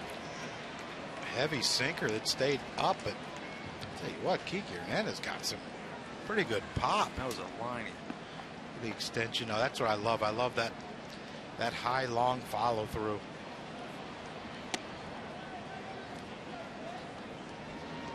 Guys, people rave about Hernandez, and they think he's going to be a big leaguer for a long time. Don Mattingly was talking about how he's a guy who can play a lot of different positions, and probably reminds Andrew Friedman, the president of the Dodgers baseball ops, a little bit like Ben Zobrist, a guy who can play a lot of positions, help you offensively. Buster, thank you. You can see he's raised his average now up to 293, but the Dodgers are still down 6. And only 4 outs left to play with. Swing and a miss by Adrian Gonzalez, who's 2 for 4 with a couple of RBIs tonight.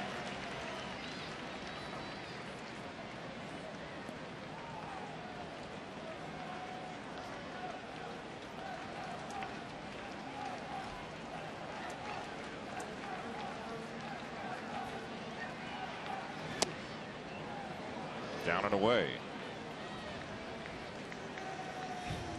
Jim Johnson went out there, went 2/3 of an inning, and gave up 8 runs, all earned. 6 hits, 1 walk, 1 hit batter. They all came around to score. Comes out to about 107 ERA, I think. And that's a tough one, because that's a guy who, what, 2 years ago he was almost a 50 save guy. Yeah.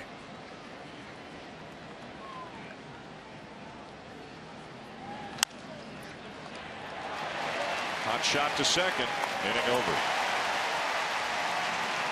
To the bottom of the 8th in Pittsburgh. Pirates up a half dozen.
TV. If you call yourself a sports fan, you gotta get Direct TV. You know, Crucky, you're coming into your own. 12-6. Some things just happen. Bottom of the 8th. After the huge bottom of the 7th by the Pirates turned the game around. Pirates on the verge of a sweep and on the verge of picking up a game on the Cardinals. A win tonight would have moved them within 5 of St. Louis. And wouldn't you know, guess who was playing a series against one another beginning Tuesday night in St. Louis, Pittsburgh and the Cardinals. You can see the Wednesday night game right here on ESPN. That'll be a good one. They've got 9 more games left. These 3 and then 2 other series later in the season.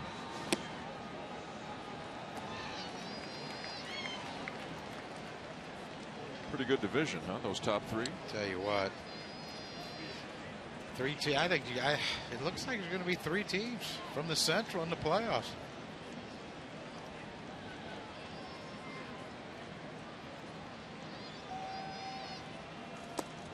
You got a feel for a World Series matchup right now?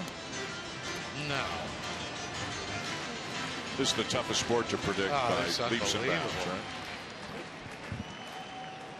I mean, you can say, well, if the Mets can find their way in with that pitching staff then, or if the Blue Jays can find their way in with that hitting, I mean, you could say 100 different things. That might be my pick today. Blue Jays and Mets? Really? Yeah. I'd love to see Terry Collins get in.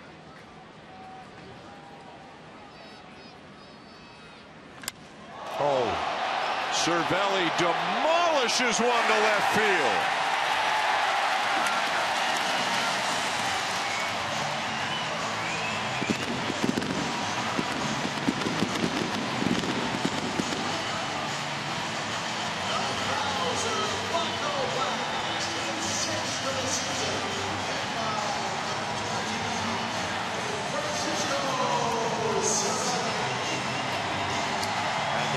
About how hot Francisco Cervelli is, and he is swinging it.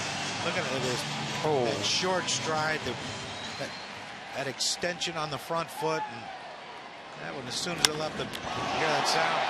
Yeah, I know that sound. Yeah, you know that sound. That's a great sound to hear. But nope. Well, I tell you what a pickup they got with Francisco Cervelli. What a year he's having. Now, think forward to a one-game playoff. Garrett Cole pitches. Stewart's been catching him. Cervelli or Stewart? In the playoffs? In a playoff. Cervelli. Yeah. You think? Yeah, I agree. I mean, but if you're Garrett Cole, when you think, all right, right, I want that offense in there. But don't you think Cervelli probably catches Cole once or twice between now and the end of the regular season? I don't know. Just to see how it goes? We talked to the enabler. Clint Hurdle, as he put it, yeah. Well, I mean, you tell me, Tim Wakefield starting in a playoff game, his catcher was? Doug Mirabelli. Varitek never caught him in a playoff? He did, but game one of the World Series in 04, Wakefield started, Mirabelli caught. Yeah. Bit of a different situation. A very different situation. If you throw 97 with the slider like Garrett Cole? No, it doesn't work like that. Really? Nope. A lot of it's comfort. And I don't think he'd have a problem either way. But, I don't want to. Davis. No. Davis. I can't pitch unless I pitch to my catcher. I can't hit unless it's a guy throwing 75 straight. Walker pops it up out of play. So, well, let's get back to whichever one he asked the other. Do you have a feel for a World Series right now? And I think you guys feel the same way. You can't help but look at this team in Pittsburgh. Now, granted, I felt the same way the last 2 years as well. They just seem to have something, right? Don't they? But if getting to the World Series is a 9-inning game on Monday, one game, anything can happen. Right. And I think, again, that's why they don't want to be there. Yeah. They want to catch the Cardinals desperately. They would be 5 back after a win tonight. Cardinals with just unbelievable pitching. Fly ball to left field. And Walker is retired. Sports Center is coming up after the game. John Anderson, John Buccigross will bring it to you. A look at NFL football getting underway with a Hall of Fame game. A bizarre ending between the Reds and the Diamondbacks today. And another wild NASCAR ending as well. Plus all the action, all the rest of the action from around the major leagues. Corey Kluber of the Indians took a no-hitter into the 7th today. Sweet got a winning pitch very well. They're looking sweet here in Pittsburgh. The Cubs swept. The Blue Jays swept. How about a Mets-Cardinals series with that pitching? Both teams start pitching. Take the under. I'd like to see that Mets lineup against that Blue Jays lineup. The Mets rotation. Mets pitching. Yeah.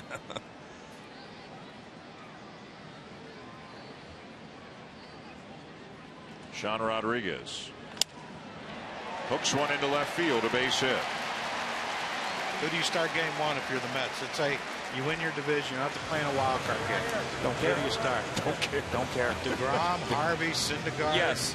Bartolo. Not Bartolo. Not the opening day starter, Bartolo Colon? Nope. I'm starting, one of those three. If you can line it up. Yeah, Yeah, well, whoever doesn't start one is starting 2 or 3. Right. It's either Harvey or DeGrom for me. No. Harvey's the most experienced. Syndergaard's the least Harvey experienced. Or DeGrom for me. I'm not really feeling experience being a big part of their nerves. 98 to 98. That's why I think I'd go with DeGrom. You ever spoken to him? I'll tell you what. Goodness, he's about as laid back a human being you ever find. The 2 things I left the All-Star game being impressed with were the inning that Jacob DeGrom threw and Jock Peterson's home run derby. Those are the 2 things I was just blown away by. But those are 3. Zach, and then you remember Terry Collins said, "Well, you wait till you see Zach Wheeler." Like, I don't want to say you didn't see nothing yet. But my Lord, Polanco with a base hit to second. Rodriguez. Uncle. Yeah. See a position player start to warm up at some point. They ain't got none left. Backup catcher. They got A.J. Ellis and Alex Guerrero. Somebody's getting up. As A.J. Ellis went down behind the dugout, looked like he had a glove and he's going to play catch. That's when I knew I wasn't a prospect, when they threw me in a couple blowouts in Double-A. Like, wow, they think a lot of me. Yeah, we don't care if he gets hurt. I always laughed at the guys that were like, "Yeah, let me throw an inning, and they go out there and throw 77, and they'd have ice from the bottom of their neck to their toes the next day. You know what hurt me, besides my elbow? My hip. I'm not used to lifting my leg that high. Well, it's just very athletic. You have to be a very athletic guy to do that. Yeah. I pitched 4 innings in Double-A, 3 of them in El Paso, Texas, in a 35-27 game, and didn't give up a run. Really? Were you on the winning side or the losing side? We got our butts kicked. You're on the losing side. Pitching. 35-27. Yeah. They missed the extra point on that last touchdown. Yeah, we tried an onside kick and didn't recover. Geez, I hope at least you went 9 for 14 with 7 RBIs or something. I've had a few hits and a few RBIs. Everyone did. 3 shutout innings? Yeah. What were you featuring that day? Doo-doo. Junk ball. Good changeup. Ephus? Good changeup. I disguised as my heater. Marte. Yeah, we started coming back. I'm like, man, I might get a win. We're only down 8. Oh. 3 converge. Nobody can make the catch. Van Slyke having to go a long way from first base down the line. You see he and Puig talking like, we need to communicate a little bit.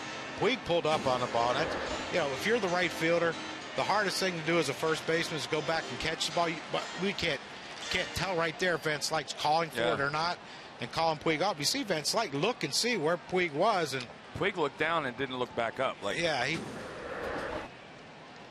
that's a play that gets somebody hurt when you got 3 guys converging.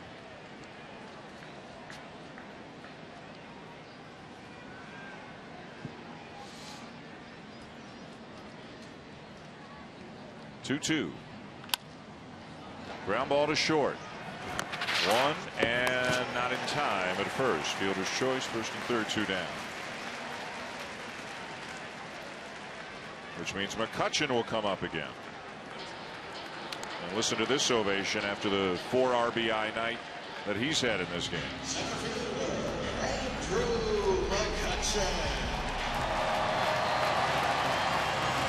Maybe they're worn out from cheering so much. Man, you drop a 9 spot on someone, the fans get. Well, they're still here though. Yeah. That's the impressive thing. You know what that means? Longer to get back to the hotel.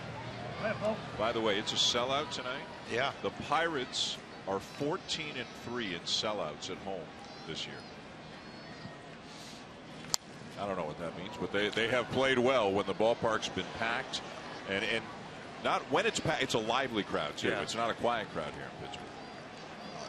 You can feed off that. The energy you get from them when you're tired and the fans are going crazy. The Little Leaguers are still here. That's right. Yeah, well, no school tomorrow. There he is. Look at him. Now he's hitting. Now. Two-way player. He is. Guy can do it all. Well, I like the high hands. Got a little Craig Counsell to him. Oh, and there he is. Is that the brother on the left over there? Look at the stance. I think the kid on the left can take the rally cap off. It worked. Yeah. It's very successful tonight. I will tell you this for young pitchers, when I was scouting hitters, I love to watch guys in games like this, like a McCutchen at bat right here. He doesn't take an at bat off. And there are guys, and you could see it, who, we got the scores, they're up 7. Nah. But guys like this don't take at bats off. You got to make quality pitches. I think I had 3 innings of them in El Paso. Guys that took their at bats off. Look at him. He's doing the catch. Let's see what his timing is like.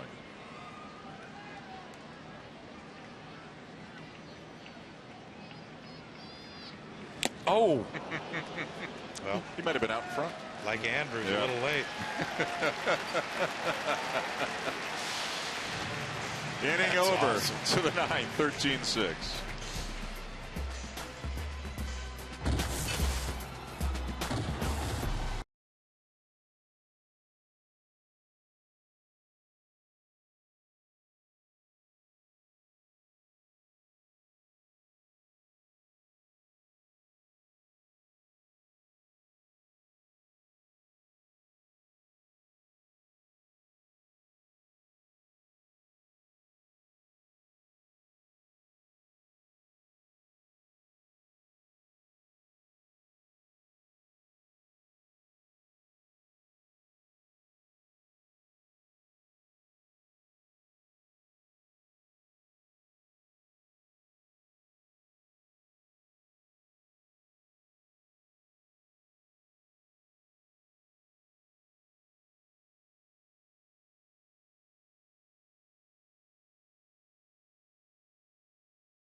Baseball presented by USAA. You'll see the Tigers and the Royals, part of our global game presentation as we focus on the sport and the players who have come from Cuba. Wednesday night baseball presented by Mobile One.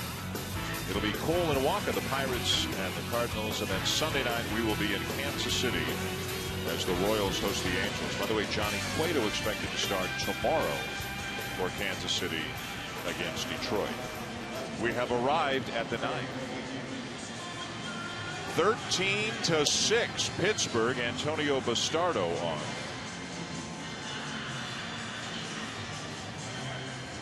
A 9-run bottom of the 7th inning. So if you're Archimedes Caminero, you went 2 shutout innings, you sat down, watched the bottom of the 7th, and you just picked up on his way to picking up a win, an easy win after what the Pirates did offensively. Yeah, it became a game where can the Pirates get back in this game to, oh my goodness, it's a blowout. And that's what the Dodgers are doing right now. They're reeling. Here's Ethier. The Dodgers will remain 3 ahead of the Giants. The Giants lost again today to the Cubs. The Pirates will pick up a game on the Cardinals. They will be 5 back and will start a series with the Cardinals Tuesday.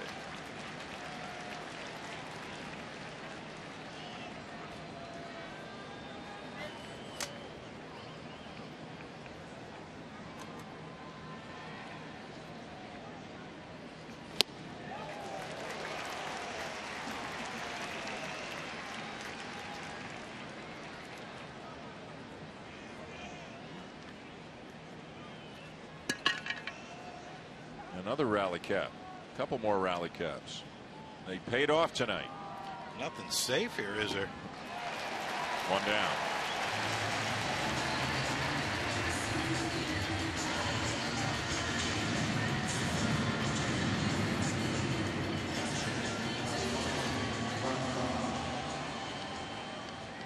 Clint Hurdle's got a competent bunch, these Pirates. Baseball tonight, tomorrow, 5 Eastern on ESPN2. Royals Tigers tomorrow night. Sports Center following the game tonight here on ESPN. Yasmani Grandal. Got a little yawn from Grucky. It is past his bedtime. No, it's not even close. Well, 9-run innings kind of make you tired. I remember you in one. L.A.? Well, that was in the ninth. I was asleep for 7 of those innings. I didn't play that day. It was fun to watch. Time of the Sword just had a meltdown. Yeah. Penalty box. They yelled at a fan. You yelled at a fan? And that would be different than what? Yeah. That's what I thought. Yeah. And he said, "You're not playing." Didn't you hit a homer in the ninth? In the ninth, yeah. We were out of players. Cookie, you got to hit. I'm not ready to. I don't have any shoes on. Tell me I was suspended for a game. I had to run up and get spikes. I told Murphy, I said, "Dale, you got to take a couple pitches, man. I ain't dressed yet." Swung at the first pitch, hit a double. I'm walking up and just got done tying my shoes. I haven't swung a bat yet. Tying my spikes. I didn't have spikes on. I had shower shoes on.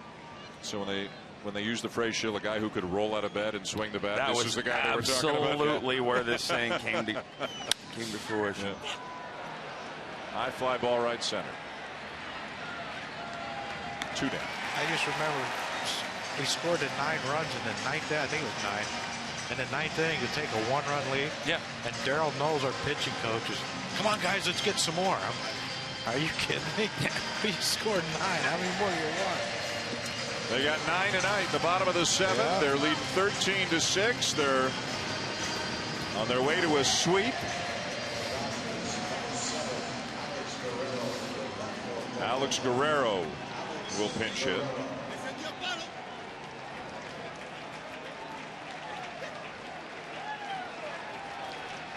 What he's so happy about.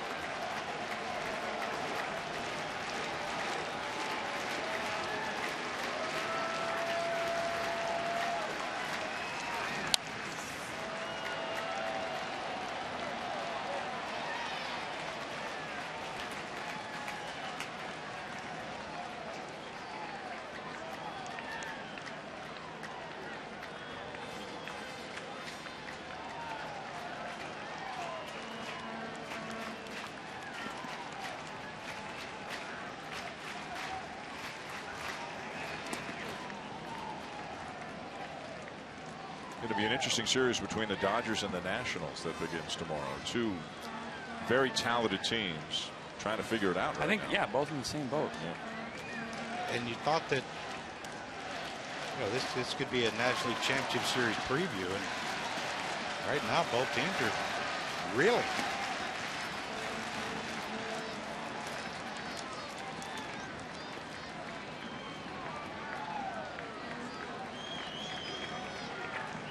There has to be some good pitching matchups in that series. Got to figure you're going to get Brett Anderson tomorrow. Anderson, Gio Gonzalez tomorrow. Joe Ross, Zach Greinke Tuesday. Jordan Zimmerman, Clayton Kershaw Wednesday. That'll work. To center field, McCutchen. And the Pirates sweep.